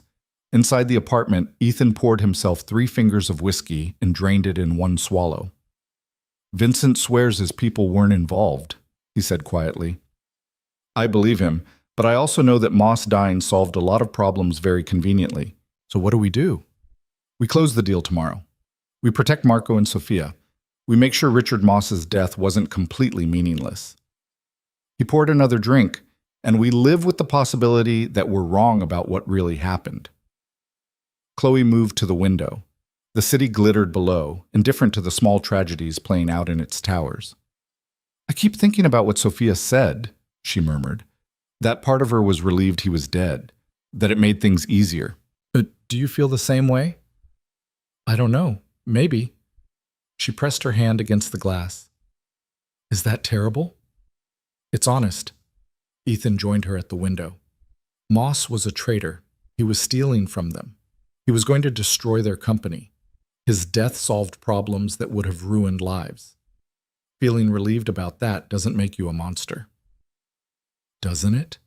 No, it makes you pragmatic. He stood close enough that she could feel the warmth of him. You want to know what makes you different from people like Vincent? What? You're asking the question. Vincent wouldn't. He'd just move forward, another problem solved, another obstacle removed. But you're standing here wondering if feeling relieved makes you terrible. His voice dropped. That's the difference. You still care about the answer. Chloe turned to face him. They were standing very close now, close enough that she had to tilt her head back to maintain eye contact. Do you? She asked. Care about the answer? More than I want to. His eyes tracked over her face. Every choice I make, I ask myself if it's necessary or if I'm just becoming someone I don't recognize. Most of the time, I can't tell the difference. And tonight? Tonight, I'm choosing to believe Richard Moss died in an accident because the alternative means I'm responsible for a death I didn't intend. And I can't close this deal tomorrow if I believe that. The honesty in his voice made something crack in Chloe's chest. We're terrible people, she said quietly. We're complicated people making impossible choices. He reached up, tucked a strand of hair behind her ear. The gesture was so casual, so gentle, it made her breath catch. Tomorrow this is over. The deal closes. Marco and Sophia are safe. You get your promotion. Everything goes back to normal. Will it? No. He didn't move his hand. But we can pretend. Chloe should step back. Should put distance between them. Should remember that this was her boss, that they were in the middle of a crisis, that everything about this was complicated and dangerous and wrong. Instead, she stayed exactly where she was. Ethan. His phone buzzed. He stepped back, breaking the moment, and checked the screen. Vincent, well, he answered. Tell me you have good news. A pause. His expression went hard. When? Another pause. I'm on my way. He hung up. What now? Chloe asked. Donovan Industries just filed an emergency injunction. They're claiming the Castellano deal involved fraud, that Richard Moss was going to expose it before he died, that we need to halt the closing pending investigation. They can't do that. They shouldn't be able to, but they have a judge who's sympathetic and evidence that looks convincing if you don't examine it too closely. Ethan was already moving, grabbing his jacket. I need to get to our lawyers. They're filing a countermotion in 2 hours. I'm coming with you. You don't have to. I'm coming. Chloe grabbed her coat. Whatever happens next, I'm seeing it through. He looked at her for a moment, then nodded. They made it to the law offices in 15 minutes. Conference room full of lawyers, all looking tense. Ethan's lead counsel was already on the phone arguing with someone. The injunction is garbage, she said, hanging up. But garbage can still stick if we don't move fast. Donovan's claiming Moss found evidence of financial manipulation in the Castellano books, that he was going to expose it this morning, that his death was suspiciously convenient. What evidence? Ethan demanded. Fabricated emails, made to look like they came from Richard's account. Timestamps from yesterday. Content suggesting he'd found irregularities in our valuation model. The lawyer pulled up documents on the screen. It's good work. Professional forgery. If we didn't have his actual email server backed up, we'd have a problem. Can we prove they're fake? Already done. Email headers don't match Richard's actual server. IP addresses traced to a proxy service Donovan's used before. She smiled grimly. They were sloppy, probably rushed because of the accident. Didn't expect us to have this much documentation ready. So we're clear? We're clear. Judge will throw out the injunction by morning. She paused. But Ethan, they're going to keep trying. Donovan wants this company. They're not going to just accept defeat. Let them try. His voice went cold. Tomorrow morning, we close. After that, the Castellanos are protected. Donovan can file 1,000 injunctions, and it won't matter. The lawyers went back to work. Ethan pulled Chloe into an empty conference room. This is what I meant, he said quietly, about how deals really work. Donovan couldn't beat us legitimately, so they're fabricating evidence, buying judges, doing anything they can to disrupt. That's illegal. Prove it. By the time anyone investigates, the injunction will be dismissed, and Donovan will claim they were acting on information they believed was genuine. He leaned against the table. This is the world, Chloe. Not the clean business school version. The version where people forge emails and bribe judges and do whatever it takes to win. So what do? We win. He pulled out his phone. And we make sure Donovan understands that going after my deals has consequences. What kind of consequences? The kind Vincent handles. He started typing. Donovan has vulnerabilities. Everyone does.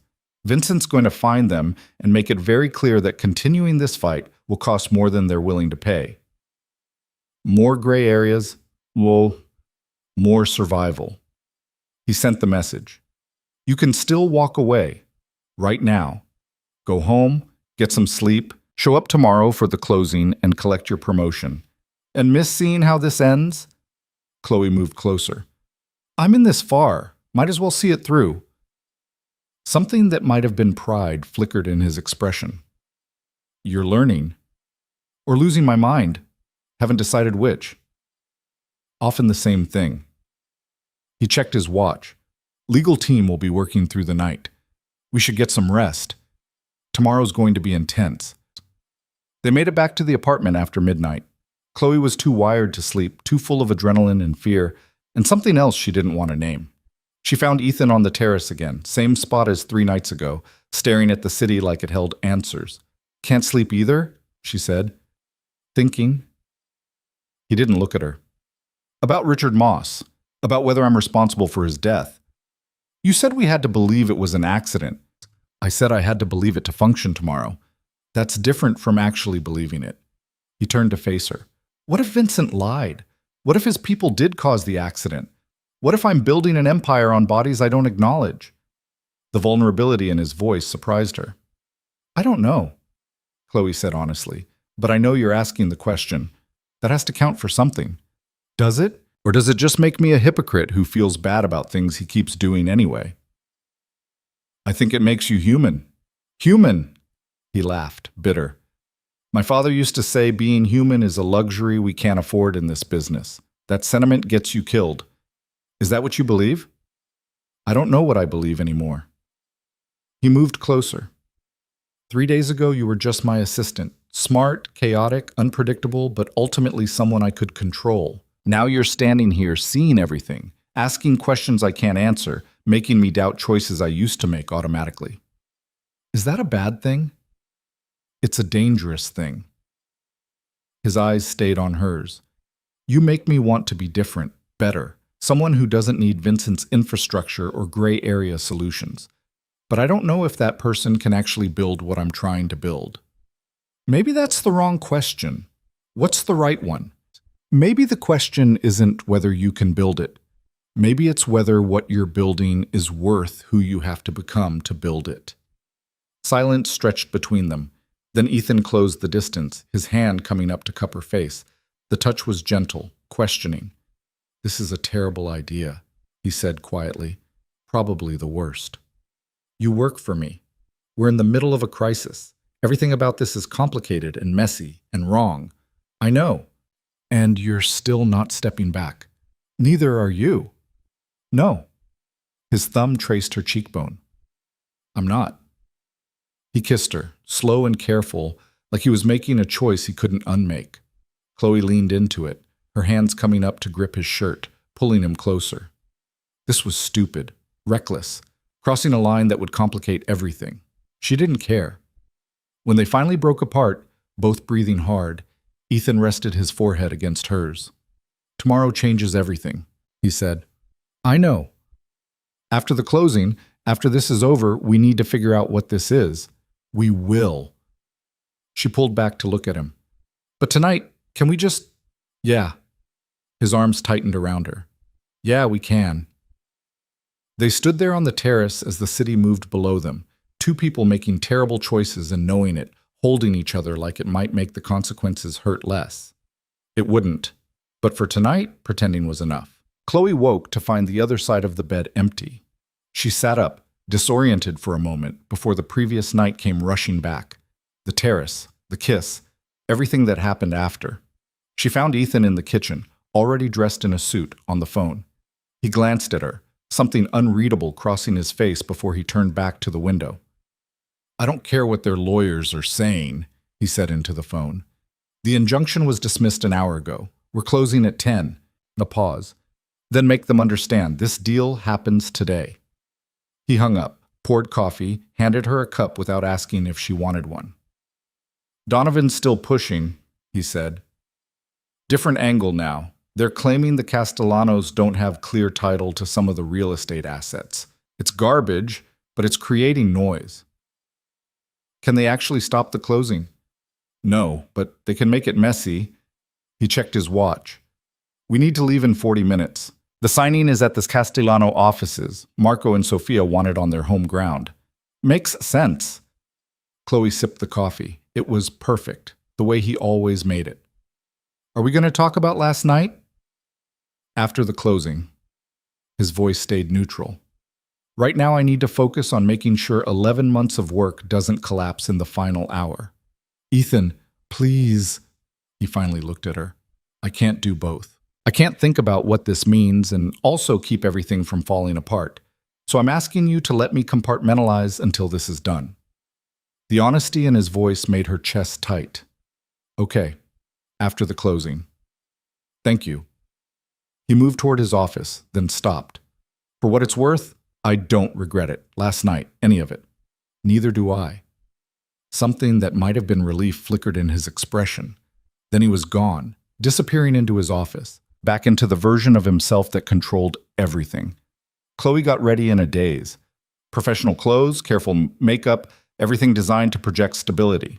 She looked at herself in the mirror and barely recognized the woman staring back. 4 days ago, she'd been terrified of losing her job over a voice message. Now she was preparing to watch a deal close that involved deaths and betrayals and infrastructure she still didn't fully understand. The car arrived exactly on time. They rode to Brooklyn in silence, Ethan reviewing documents on his tablet, Chloe watching the city slide past.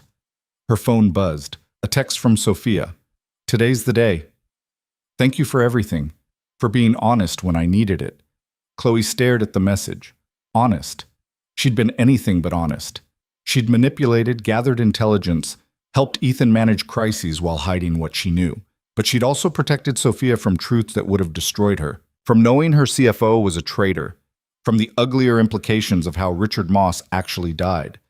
Maybe that was its own kind of honesty. The Castellano offices occupied the top floor of their factory building.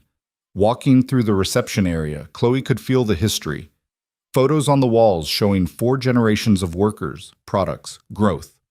Marco's father smiling next to the first machine. Sofia's a teenager in safety goggles, learning to operate equipment. Marco met them in the lobby. He looked exhausted, older than he had a week ago. "Ethan, Chloe." His handshake was firm, but his eyes were tired. "Thank you for being here, for everything you've done this week." "Where's Sofia?" Ethan asked. "Conference room. Going over the final documents one more time. She's been here since 5 this morning." They found her surrounded by papers, laptop open, 2 empty coffee cups on the table. She looked up when they entered. "Tell me Donovan's done making noise," she said. "They're done." Ethan set his briefcase on the table. "The title issue was resolved an hour ago. Their lawyers are out of moves." "You sound very confident." "I am, because every angle they tried was either fabricated or irrelevant. The deal is solid, Sofia. It always has been." She studied him for a long moment. "I still have questions. About Richard. About the timing of everything." "I know. And after the closing, I'll answer every single one. He met her eyes. But right now, we have 2 hours before the lawyers arrive. I need to know if you're ready to do this. Are you asking if I trust you? I'm asking if you trust that this deal protects what your father built. Whether you trust me is separate. Sophia's jaw tightened. She looked at Marco, who'd followed them in. What do you think? She asked her brother. I think Dad would want us to sign. Marco moved to the window, looking out at the factory floor below. He spent his whole life building something that could survive him. This deal does that. With Ethan's money and Ethan's control. With Ethan's resources and our vision, Marco corrected. I've read every clause, Sophia. We maintain operational control. We approve all major decisions. The employees keep their jobs and their benefits. It's everything we wanted. Except we're not independent anymore. We weren't independent anyway. We were drowning. He turned to face her. This deal saves us. Everything else is just pride. Sophia looked down at the document spread in front of her. I keep thinking about Richard, about how convenient his death was for everyone. Except Richard, Chloe said quietly. Everyone turned to look at her. I'm not saying his death wasn't suspicious, she continued. I'm saying that if there was foul play, the person it benefited least was Richard himself. And sometimes people make bad choices when they're cornered. Sometimes they drive too fast at 4 a.m. because they're panicking about getting caught. You think he killed himself? Sophia asked. I think he died because of choices he made. Whether anyone helped him make those choices, I don't know. But blaming Ethan without evidence doesn't bring Richard back. It just destroys this deal and everything your father built. Silence filled the room. Then Marco cleared his throat. She's right. We can investigate Richard's death after the closing. But if we blow up the deal on suspicion alone, we lose everything for nothing. Sophia closed her laptop. Fine. We close. But Ethan, I meant what I said. If I find evidence you were involved in Richard's death, I will destroy you. Understood. Ethan didn't flinch. And I hope you never find evidence because there isn't any to find. The lawyers arrived at 9:30. Both sides, 10 people total, carrying briefcases and laptops and the careful neutrality of professionals who'd seen every kind of deal go wrong. The closing took 2 hours. Signatures on 37 different documents. Transfer of funds verified. Regulatory approvals confirmed. Every clause read aloud. Every contingency addressed. Every detail locked into place. At 11:43, Marco signed the final document. Sophia added her signature below his. Then Ethan signed as acquiring party. The lead lawyer looked up. Ladies and gentlemen, the transaction is complete. Congratulations. Applause from the legal team. Handshakes all around. Marco hugged his sister. Sophia's eyes were wet. Ethan shook hands with both of them, professional and distant, giving them space for the moment. Then Marco did something unexpected. He pulled Ethan into a hug. Thank you, he said quietly, for keeping your word, for protecting what my father built. Ethan looked startled for just a second. Then he returned the hug. It's an honor. I won't let you down. Sophia approached Chloe. I suppose I owe you thanks, too, for keeping me sane this week. You kept yourself sane. I just listened. You did more than that. Sophia's expression softened. You were honest when I needed honesty. That matters. The guilt twisted in Chloe's stomach. I tried to be. I know. Sophia squeezed her arm. Take care of him. Ethan, I mean. He needs someone who sees him clearly. I'm not sure he wants to be seen clearly. Nobody does, but he needs it anyway. She moved back to Marco, leaving Chloe standing alone. The lawyers packed up. Marco and Sophia stayed to handle transition details with Ethan's operations team. Ethan pulled Chloe aside. I need to stay for another hour. Finalize handoff protocols. You can head back if you want. I'll wait. You don't have to. I'll wait. She met his eyes. We have things to talk about, remember? After this. He glanced at the conference room where Marco was already deep in conversation with the transition team. 1 more hour, then we're done. But they weren't done, because at 12:15, Ethan's phone rang. He looked at the screen, frowned, then stepped into the hallway to answer. Chloe watched through the glass as his expression changed, went from neutral to hard to something that might have been fear. He hung up, stood there for a moment, perfectly still. Then he came back into the room. Marco, Sophia, I need to speak with you privately. Now. Something in his tone made everyone stop talking. They moved to a smaller conference room. Just the four of them. Ethan closed the door. I just got a call from my security team, he said. There's been a development about Richard Moss. Sophia went pale. What kind of development? The accident investigation found something. Evidence that someone tampered with his car's brake line, cut it partially so it would fail under pressure. Ethan's voice stayed level. Richard's death wasn't an accident. It was murder. The words crashed through the room like a bomb. Marco sank into a chair. Murder. Someone killed Richard. The question is who? Sophia turned to Ethan, eyes hard. And whether you knew about this before the closing. I found out 3 minutes ago, the same time you did. He pulled out his phone, showed her the message. My security team has contacts in NYPD. They notified me as soon as the evidence was confirmed. Very convenient timing, Sophia said. After the deal closes. After we've signed over everything. You think I planned this? That I waited until after closing to tell you Richard was murdered?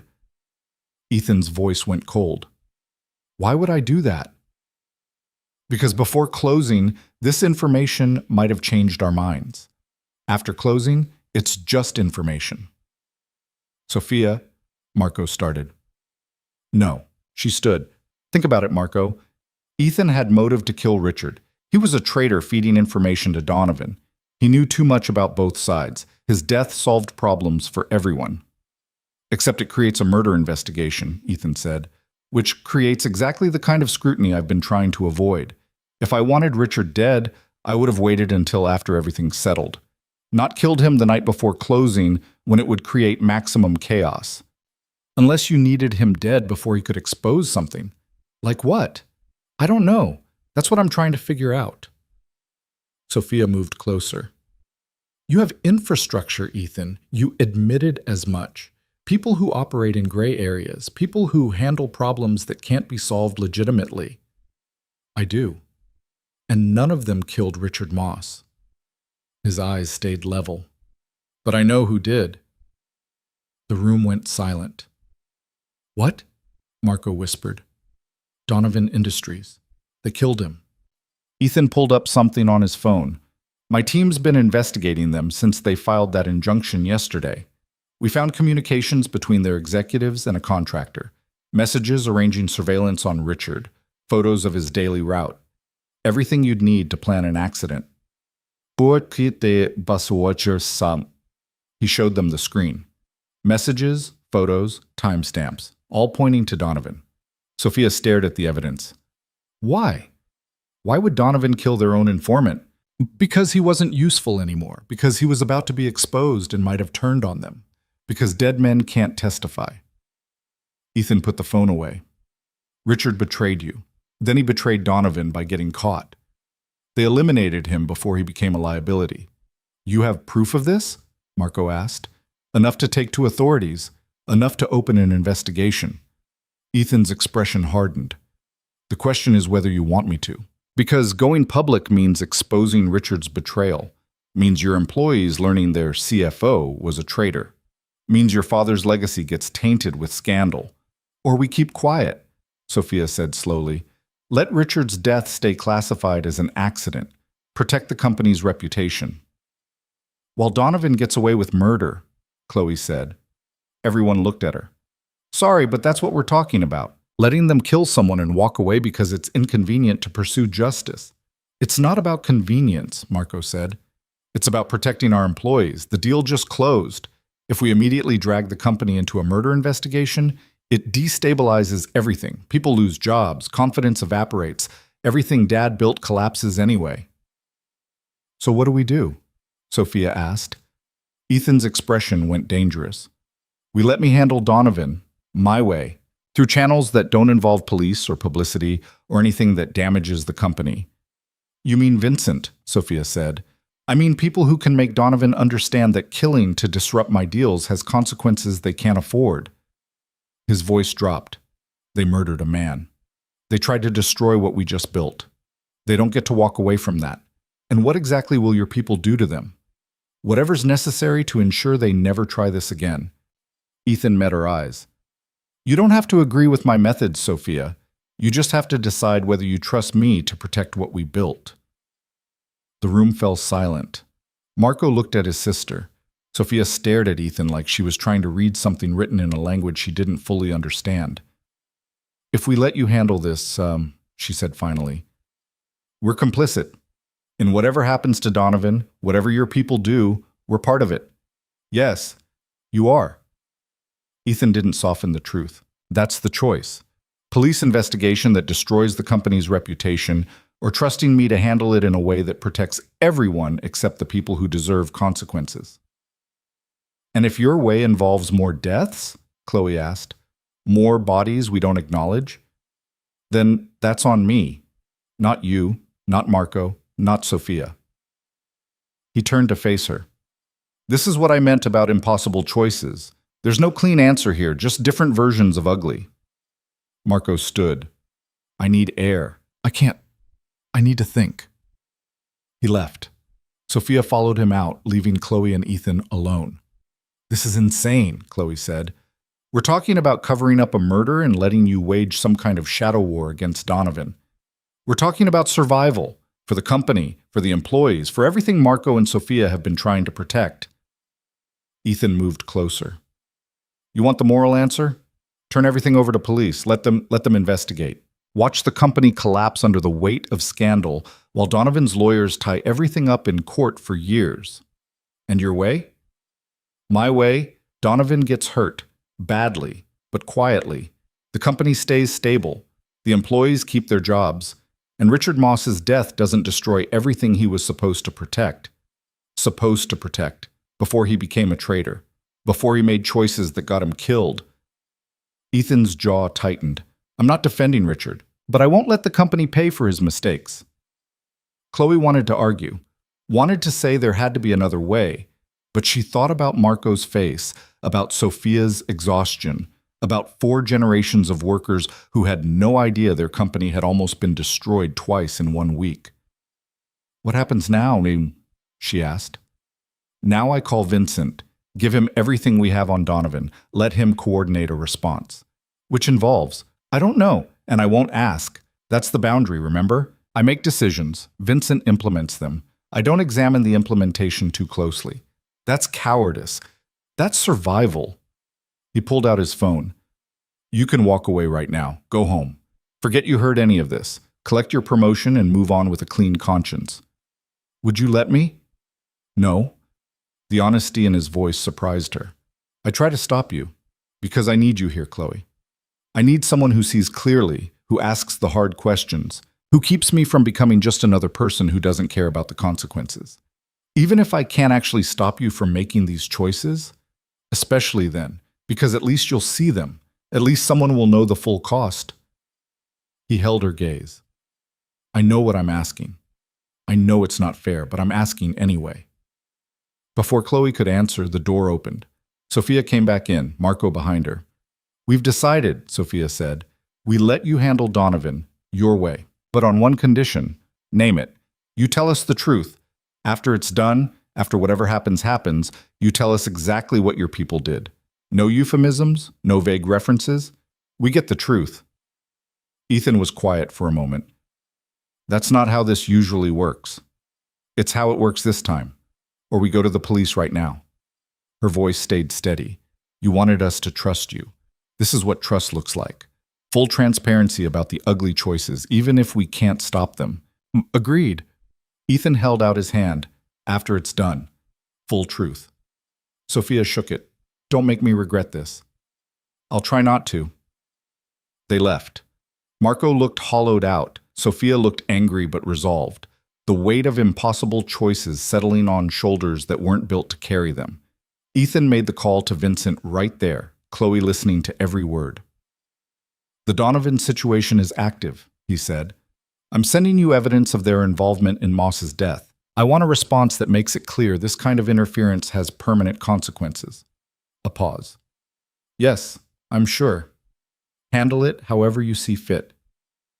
He hung up. That's it? Chloe asked. You just unleashed Vincent on an entire company? I unleashed Vincent on the executives who ordered a murder. There's a difference. He started gathering his things. Donovan's company will be fine. The people who made the call won't be. And you're comfortable with that.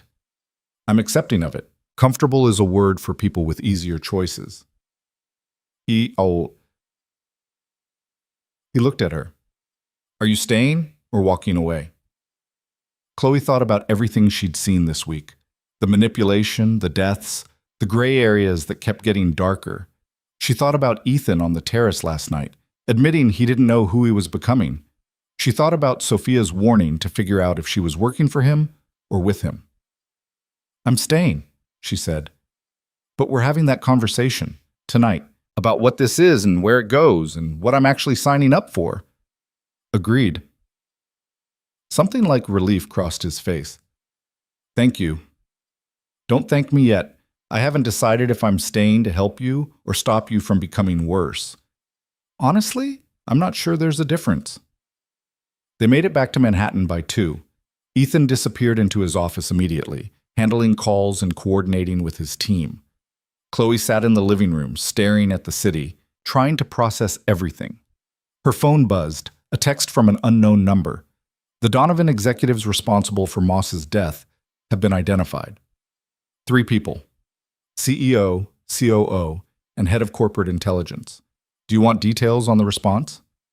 It had to be Vincent, or someone working for him. Chloe stared at the message. This was the line. Responding meant accepting she was part of this, part of whatever happened next. She typed back, no. Just tell me when it's done. Understood. We'll update in 24 to 48 hours. The message disappeared, self-deleting, leaving no evidence it had ever existed. Chloe set down her phone, stood up, walked to Ethan's office and opened the door without knocking. He looked up from his desk. Is something wrong? We're having that conversation now, not tonight, now. He studied her face. Then he closed his laptop. Okay, talk. What are we doing? The question came out harder than she intended. Not the deal, not Donovan, not any of the crisis management. Us. What is this? Complicated. That's not an answer. It's the only answer I have. He stood, moved around the desk. I don't know what we're doing, Chloe. I know I kissed you last night. I know I don't regret it. I know I want it to happen again. But I also know I'm your boss, that we're in the middle of chaos, that everything about this is messy and probably destructive. So what do we do? We figure it out, together, after things settle. He moved closer. I'm not asking you to decide right now. I'm asking you to give us time to breathe before we make choices we can't unmake. Everything we've done this week is a choice we can't unmake. I know, that's why I'm asking for time, so we can make at least one choice carefully. Chloe wanted to argue, wanted to demand clarity, boundaries, something concrete to hold on to. But looking at Ethan's face, seeing the genuine uncertainty there, she realized he was just as lost as she was. Okay, she said. Time.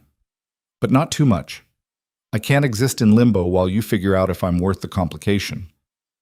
You're worth it. That's not the question. His hand came up to cup her face, the gesture already familiar. The question is whether I can be someone who deserves you while also being someone who runs this empire. Maybe those aren't mutually exclusive. Maybe. He didn't sound convinced. Or maybe I'm about to prove they are. His phone buzzed. He glanced at it, frowned, then showed her the screen. It was a news alert. 3 executives from Donovan Industries had resigned suddenly, citing personal reasons. Effective immediately. That was fast, Chloe said. Vincent's efficient. Ethan put the phone away. They're not dead if that's what you're worried about. Just gone. New identities, new cities, new lives far away from anything they used to control. Against their will. As opposed to what? Letting them stay in power after murdering someone? His voice hardened. They made a choice. They killed a man to disrupt a business deal. Vincent gave them a choice to disappear quietly or face exposure for what they did. They chose disappearing. You really believe that? That they had a choice? I believe they're alive, which is more than they gave Richard Moss. He turned back to the window. You want me to feel guilty about removing people who murder to win business deals? I can't do that, Chloe. I won't. She moved to stand beside him. The city spread out below, millions of people living normal lives, making normal choices, never having to decide between exposing murder and protecting employees. I'm not asking you to feel guilty, she said quietly. I'm asking you to acknowledge the cost, to see what these choices are turning you into. I see it every day. His reflection in the glass looked tired. And every day I decide the cost is worth it, because the alternative is letting people like Donovan destroy things without consequences. And what about the cost to you, to who you are? That's what I have you for, to remind me who I used to be. He turned to face her. You're the only person who's seen all of it, Chloe. The deals, the manipulation, the gray areas, the ugly choices.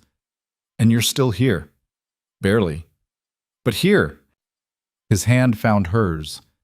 That matters more than you know. They stood there in silence as the afternoon light shifted, throwing long shadows across the office.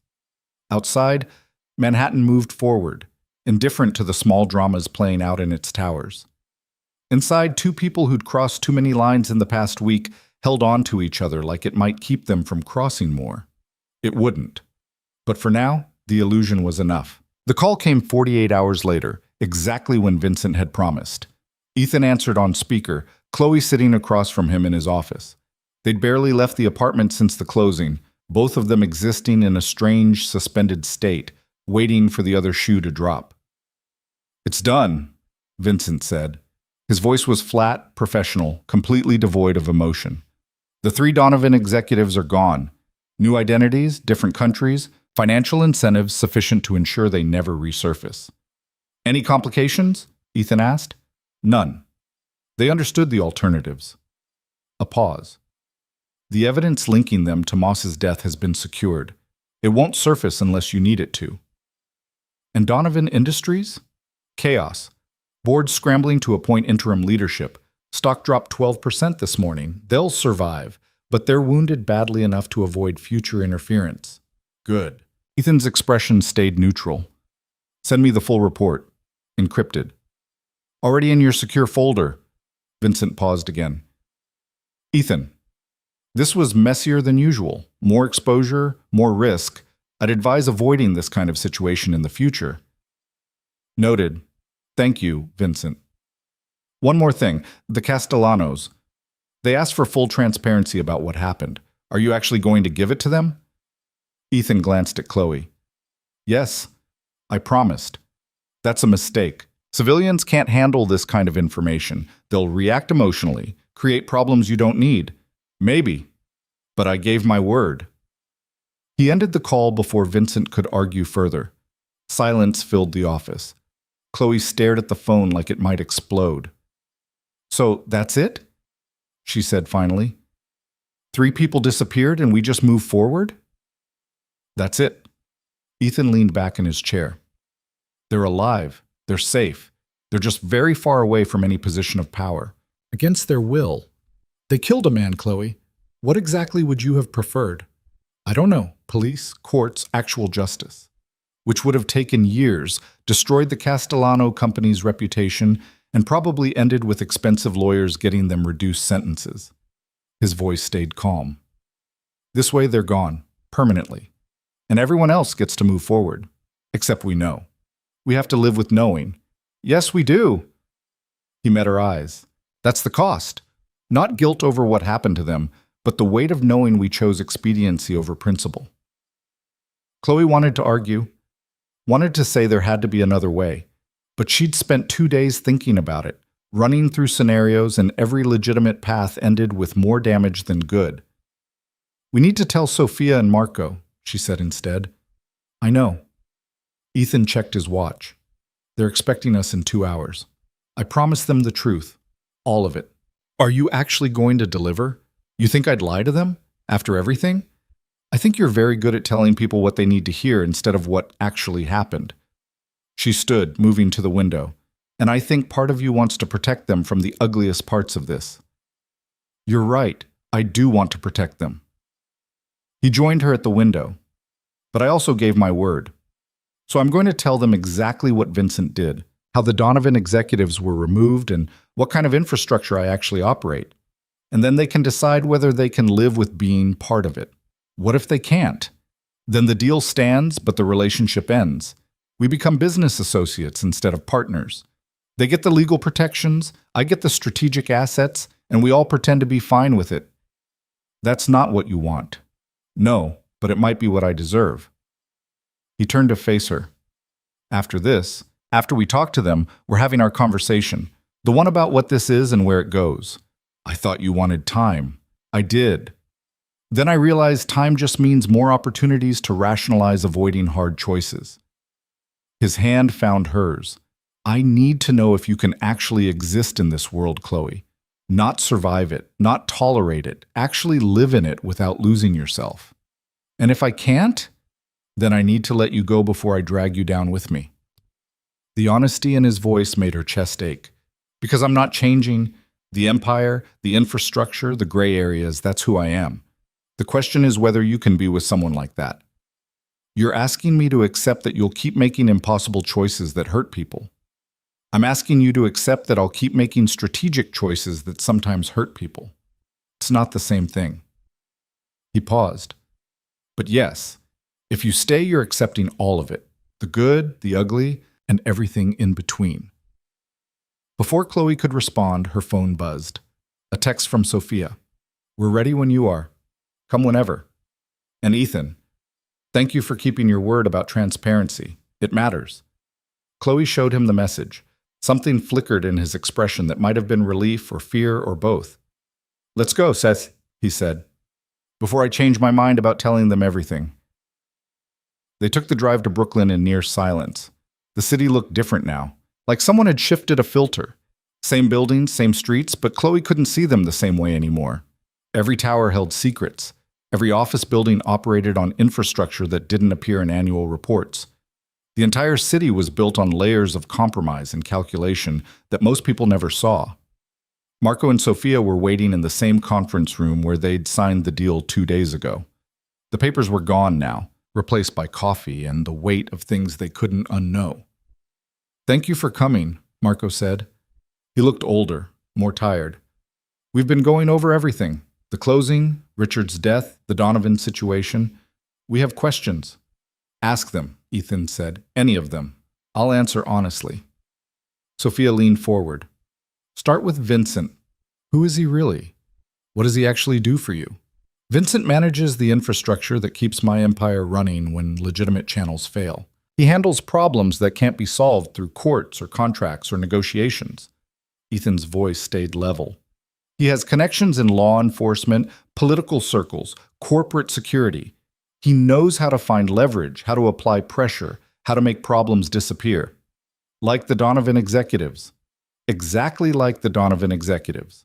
No hesitation. Vincent identified them, gathered evidence of their involvement in Richard's murder, then gave them a choice. Disappear quietly with financial security and new identities, or face exposure for what they'd done. That's not really a choice, Marco said. It's more choice than they gave Richard. Ethan met his eyes. They ordered a murder to disrupt a business deal. Vincent gave them exile instead of death. I'd call that generous. Where are they now? Sophia asked. I don't know specifics. Vincent handles implementation. I just make decisions. He paused. But they're alive, financially stable, and far enough away that they'll never interfere with anything I build again. And you're comfortable with that? Just removing people from their lives because they threatened your deal? They didn't threaten my deal. They murdered someone. That's different. His voice hardened. If they'd just competed legitimately, tried to outbid me, convinced you to go with them instead, fine. That's business. But they killed a man. At that point, consequences stopped being negotiable. Sophia studied him for a long moment. You really believe you're different from them, don't you? That your methods are justified because your intentions are better. I believe I'm honest about the methods. They pretended to be legitimate while ordering murders. I admit I operate in gray areas and use that infrastructure strategically. He leaned forward. The difference is, I don't lie to myself about it. And I don't lie to the people who partner with me. Just to the people who work for you? Sophia glanced at Chloe. I've never lied to Chloe. I've withheld information, managed what she saw, controlled the narrative. But when she asked direct questions, I answered honestly. Ethan's expression didn't change. She knows exactly what kind of person I am, what infrastructure I use, what choices I'm willing to make. And she's still here. Is she? Sophia turned to Chloe. Are you here because you want to be, or because he's made it impossible to leave? The question hung in the air. Chloe felt everyone's eyes on her. Both, she said finally. I'm here because leaving means abandoning people I've come to care about. You, Marco, the employees, even Ethan. But I'm also here because he's made it very clear what leaving would cost, and I'm not sure I'm willing to pay that price. That's honest, Marco said quietly. It's also terrifying. Chloe looked at Ethan. Because I don't know if I'm staying out of loyalty or fear or something else entirely, and I won't know until I have enough distance to think clearly. Do you want distance? Ethan asked. I don't know. Ask me after this conversation. Sophia almost smiled. At least someone's being honest about the confusion. She turned back to Ethan. Okay. You've told us about Vincent, about the Donovan executives, about your infrastructure. Now tell us about Richard. What really happened the night he died? Ethan took a breath. Richard died in a car accident, single vehicle, brake failure, 4 a.m. on the FDR Drive. The investigation later found evidence of tampering, which led to Donovan. All of that is true. But, Sophia pressed, but Vincent had been surveilling Richard for days before that, had identified the embezzlement, the connection to Donovan, everything we needed to remove him quietly. We were planning to offer him the Switzerland exit the next morning. He paused. And you confronted Richard the night before he died. Told him you knew about Donovan. Gave him 24 hours to explain. So I got him killed. Sophia's voice went flat. No. Donovan got him killed because he panicked after your confrontation and called them, and they decided he was too much of a liability to keep alive. Ethan's expression stayed neutral. You exposed a traitor. What happened after that was Donovan's choice, not yours. But if I hadn't confronted him, he'd still be a traitor, and eventually that would have caught up with him. Marco reached over, squeezed his sister's hand. You didn't kill Richard, Sophia. You just accelerated what was already coming. That's a convenient rationalization. It's the truth. Ethan leaned back. Richard made choices that put him in an impossible position. You, me, Donovan, we all just responded to those choices. But the fundamental betrayal was his. Silence settled over the room. Chloe watched Sophia process this, saw the guilt and anger and exhaustion warring on her face. I need to know something, Sophia said finally. And I need complete honesty. Did Vincent or his people have anything to do with Richard's actual death? Not the aftermath, not the cleanup, the death itself. No. Ethan didn't hesitate. Vincent swears his people weren't involved. I believe him. The timeline doesn't work, the method doesn't match his operational style, and he had no reason to move that fast. We had time to handle Richard cleanly. But you can't be completely sure. I'm as sure as I can be without having personally witnessed every moment of that night. He held her gaze. If you need absolute certainty, I can't give it to you. But I can tell you that everything I know points to Donovan, and nothing points to Vincent. Sophia was quiet for a long time. Then she looked at her brother. What do you think? She asked. I think Ethan's telling the truth as he knows it. Marco's voice was steady. I also think we're never going to know with complete certainty what happened that night. So we have to decide whether we trust him enough to move forward anyway. And do you trust him? I trust that he wants this partnership to work. I trust that he's been honest about his methods, even when that honesty makes him look bad. Marco turned to Ethan. But I also think you operate in a world that's more dangerous than you admit. And I think getting close to you means accepting risks we're not equipped to handle. You're right, Ethan said simply. Everything you just said is accurate. Being partners with me means exposure to infrastructure and methods that most legitimate businesses never touch. It means accepting that problems get solved through channels you don't control and sometimes don't even want to know about. So why should we stay partners? Sophia asked. Why not just maintain the legal relationship and keep our distance from everything else?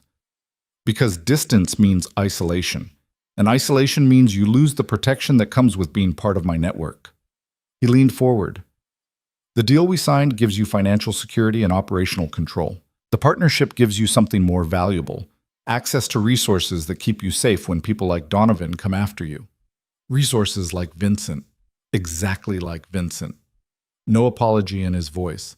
You saw what happened when Donovan tried to interfere. They're gone now, not because of courts or regulators or legitimate channels, because I have infrastructure that responds to threats before they destroy what I've built. And in exchange, we accept that you'll use that infrastructure however you see fit. In exchange, you accept that I'll use it to protect what we're building together, including you. His expression softened slightly. I meant what I said at dinner. I want to preserve what your father built, not just acquire it, actually protect it, but that means using methods your father probably wouldn't approve of. Marco almost laughed. You didn't know my father. He built this company in Brooklyn in the 70s. You think he never bent rules or made ugly compromises to survive? Maybe he did. I don't know. Ethan's voice gentled. But I know you're trying to be better than that. More legitimate, more ethical, more transparent. And I'm asking you to accept that sometimes being better means accepting help from people who aren't. The honesty in that statement seemed to surprise everyone. Sophia stood, walked to the window. The factory floor spread out below, workers moving through shifts, machinery running, 4 generations of legacy operating like it always had. If we do this, she said without turning around, if we stay partners instead of just business associates, I need one promise from you, Ethan. Name it. No more secrets that affect us directly. If you're using Vincent to handle problems related to this company, we know about it.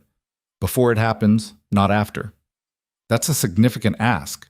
It means exposing you to information that could make you legally complicit. Then maybe you need to make fewer choices that require that kind of infrastructure. She turned to face him.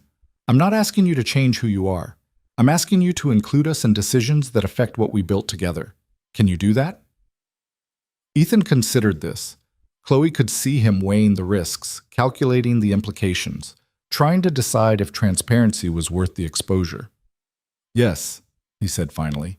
Full transparency on anything that affects the company or your family. You'll know before Vincent moves, not after. Even if we might object? Even then. Though I reserve the right to move forward anyway if I believe it's necessary for protection. He held her gaze. But you'll know, and you can make your own choices about how to respond. Sophia looked at Marco. Some silent communication passed between them. Then she nodded. Okay, we stay partners. But Ethan, understand something. We're watching, and if you cross lines we can't accept, we'll walk away. Deal or no deal. Understood.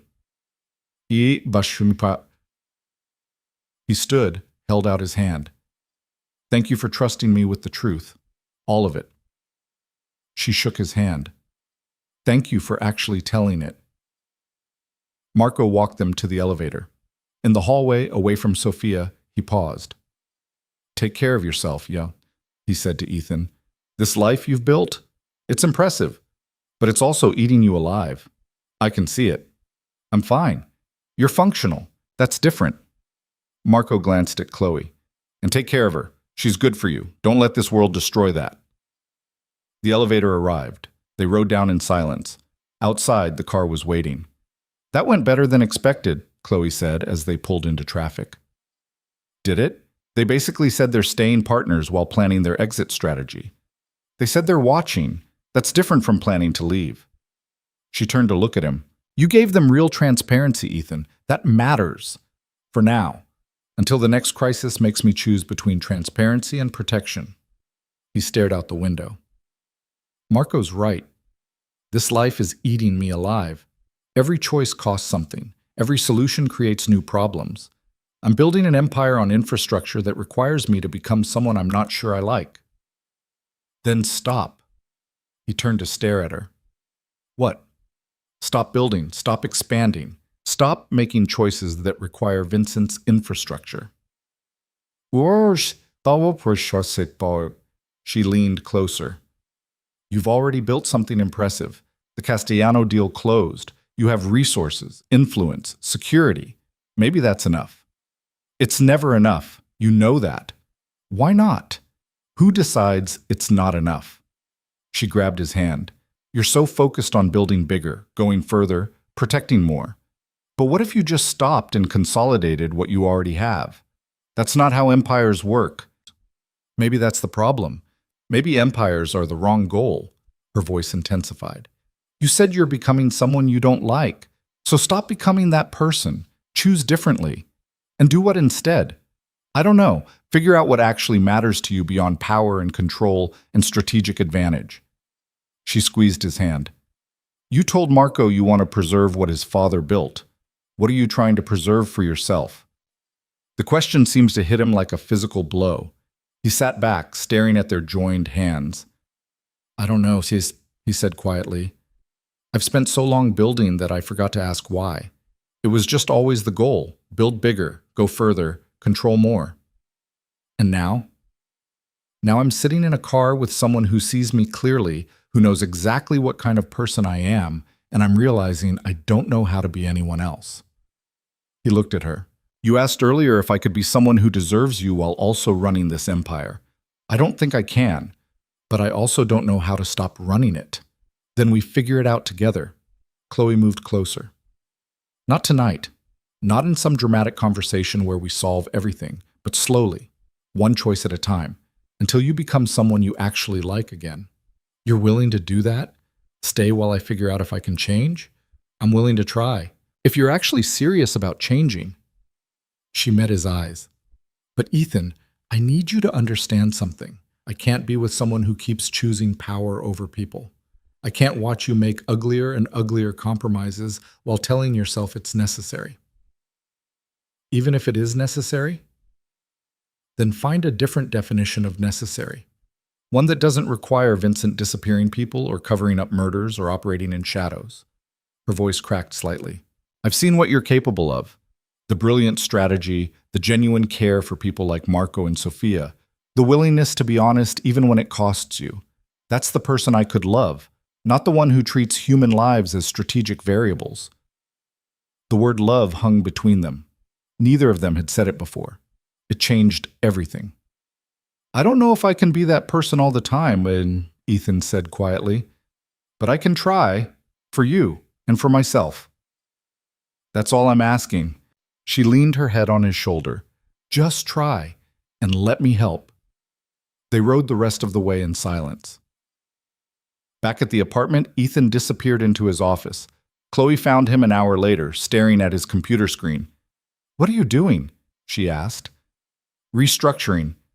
He gestured to the spreadsheets covering his monitors, looking at which parts of the empire actually need Vincent's infrastructure and which parts I've just been operating that way out of habit. And about 40% is legitimate business that doesn't require gray area solutions. Another 30% could be with some operational changes. The final 30%, he paused. That's where it gets complicated. What's in that 30%? The infrastructure that protects everything else. The connections that keep competitors at bay. The leverage that makes people take my calls. He turned to face her. I can scale back the empire. I can choose different methods. But I can't eliminate Vincent's infrastructure entirely without making myself vulnerable. What if vulnerable is okay? What if you don't need that much protection? Then people like Donovan win. They destroy things I've built. They hurt people I'm supposed to protect. Or maybe they just compete normally and sometimes you lose and that's acceptable. She moved closer. You've been operating like every threat requires maximum response for so long that you've forgotten some battles aren't worth fighting. How do I know which ones matter? You ask yourself if winning requires becoming someone you don't want to be. If the answer is yes, you let it go. Ethan stared at her. Then he started laughing, actually laughing, for the first time in days. What? Chloe asked. You, making empire building sound like therapy. He pulled her into his lap. A week ago, you were my chaotic assistant who sent voice messages to the wrong people. Now you're giving me strategic advice on how to restructure my entire operation. A week ago, you were my impossible boss who terrified me. Now you're the person I'm trying to stop from destroying himself. She wrapped her arms around his neck. We've both changed. For better or worse. Ask me in a year. He kissed her then, slow and deep, like sealing a promise they hadn't quite made yet. When they broke apart, his eyes were serious. I'm going to try, he said. Really try. To be someone who builds things without destroying himself. To use Vincent less and legitimate channels more. To make choices I can actually live with. And if you can't, if the empire requires uglier compromises than you're willing to admit, then I scale back until it doesn't. He cupped her face. You're more important than the empire, Chloe. It took me almost losing you to realize that, but I'm realizing it now. You haven't lost me. Not yet, but I could see it coming, saw you pulling away every time I made another ugly choice. His thumb traced her cheekbone. I don't want to be the kind of person you eventually can't stay with. So I'm changing, not overnight, not perfectly, but deliberately. I'll help, however I can. I know. That's what scares me. He smiled slightly. You're going to hold me accountable, make me question choices I'd rather rationalize, force me to be better even when it's harder. Exactly. Is that okay? It's terrifying, but yes, it's okay. He stood, lifting her with him. Come on, let's order food and watch something mindless and pretend to be normal people for a few hours. They made it through dinner and half a movie before Ethan's phone rang. He glanced at it, frowned, then answered. Vincent, what is it? Chloe watched his expression change as he listened, saw the calculation, the strategic thinking, the automatic pivot to crisis management mode. Then he did something that surprised her. No, he said into the phone. Handle it through legitimate channels. I don't care if it takes longer or costs more. No gray area solutions on this one. A pause. Vincent arguing. I'm sure, find another way. He hung up. What was that? Chloe asked. A competitor trying to poach one of my division heads. Vincent wanted to apply pressure, make them back off through unofficial channels. Ethan set down the phone. I told him to handle it legitimately. Better offer, stronger contract, appeal to loyalty. Old-fashioned competition. And if that doesn't work, then I lose the division head and hire someone else. He pulled her closer. See? I can change. One choice at a time. That's a start. It's all I've got right now. He kissed the top of her head. But it's a start. 3 months later, Chloe sat in her new office. Director of Strategic Operations, just like Ethan had promised. Corner office, executive benefits, equity stake in the company, everything she'd earned through a week of chaos and impossible choices. The Castellano partnership was thriving. Marco had expanded production, Sofia had modernized their financial systems, and the employees were seeing benefits they'd never had access to before. The company was growing, stable, protected. Ethan had scaled back 30% of his operations, sold off divisions that required too much gray area infrastructure, consolidated what remained, shifted toward more legitimate channels. Vincent still existed, still handled problems, but less frequently and with more oversight. It wasn't perfect. There were still ugly choices, still moments when Ethan's first instinct was control and pressure and strategic manipulation. But he caught himself more often now, asked Chloe's opinion, chose differently when he could. They weren't living together anymore. Chloe had insisted on her own apartment, her own space, room to think clearly about what she wanted. But Ethan stayed over most nights, and slowly, carefully, they were building something that felt less like strategic partnership and more like actual love. Her office phone rang. Sofia. Hey, Chloe answered. How's Brooklyn? Chaotic. Good chaotic. Marco's driving everyone crazy with his expansion plans, but in a productive way. Sofia paused. I'm calling because I wanted to thank you for everything that week, for being honest when we needed it. I lied to you plenty. You protected us when we needed protecting. There's a difference. Sophia's voice softened. How's Ethan? Really? Trying, not perfectly, but genuinely trying to be different. Good. He needs someone who sees him clearly and loves him anyway. That's rare. I'm not sure I love him yet. Yes, you do. You're just scared to admit it because of what it means. Sophia laughed. But that's okay. Being scared means you understand the stakes. They talked for a few more minutes about business, about expansion plans, about the future. Then Sophia had to go handle some crisis with a supplier. Chloe hung up and turned to find Ethan standing in her doorway. Eavesdropping? She asked. Waiting for you to notice me. He came in, closed the door. I have something for you. He set a folder on her desk. Inside was a contract, terms for a new division focused on acquisitions like the Castellano deal, protecting family businesses, preserving legacies, building partnerships instead of just buying companies. I want you to run it, Ethan said. Full autonomy, your own team, budget, strategic control. You find companies worth protecting. I provide resources. We build something better than what I've been building alone. Chloe stared at the contract. This is a massive commitment. I know. That's the point.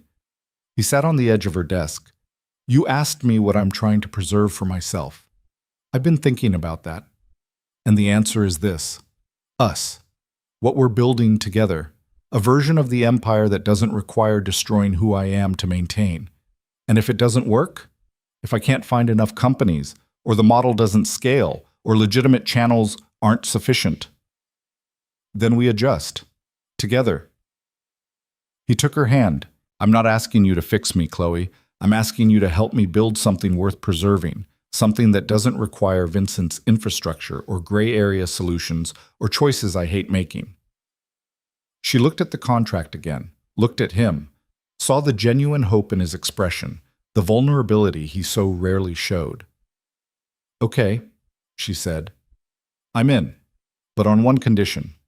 Name it. When I find companies worth protecting, we do it right. Full transparency with the families. No manipulation, no strategic narrative building, no performance, just honest partnership. Even if honest partnership is messier and harder to control?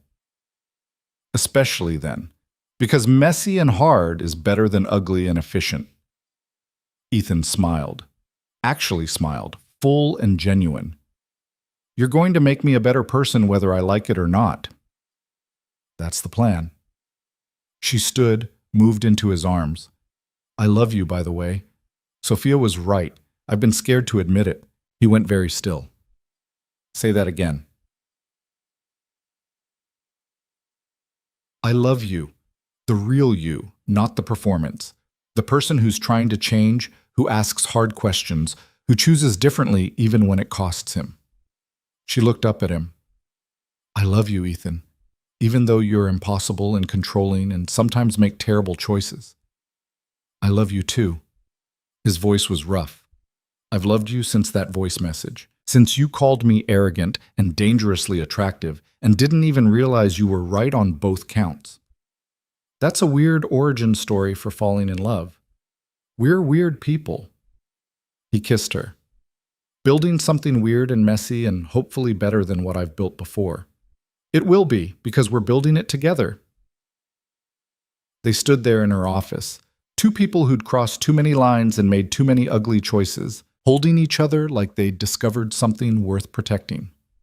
Outside, Manhattan moved forward, the same complicated city built on layers of compromise and calculation, and people trying their best. Inside, two people were learning that sometimes the most strategic choice was the honest one. That power without principle was just control. That building an empire wasn't worth losing yourself in the process. It wasn't perfect. It wasn't clean.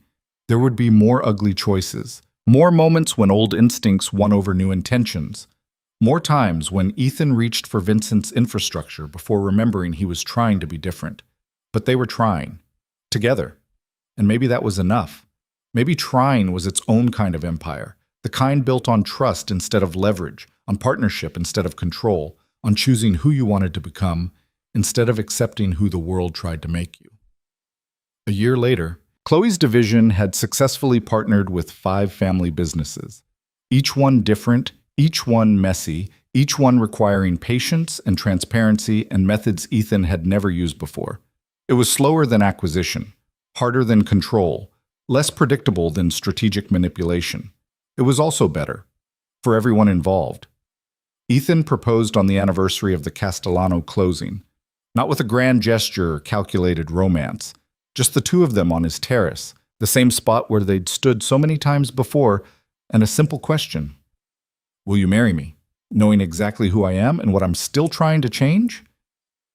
Chloe looked at the ring, looked at him, looked at the city spread out below them, full of people making their own impossible choices. Yes, she said, on one condition. Of course there's a condition. He was smiling. We keep trying, both of us, to be better, to choose differently, to build something worth preserving. Deal. He slipped the ring on her finger. I love you, for seeing me clearly and staying anyway. I love you too, for letting me see clearly instead of just showing me what you want me to see.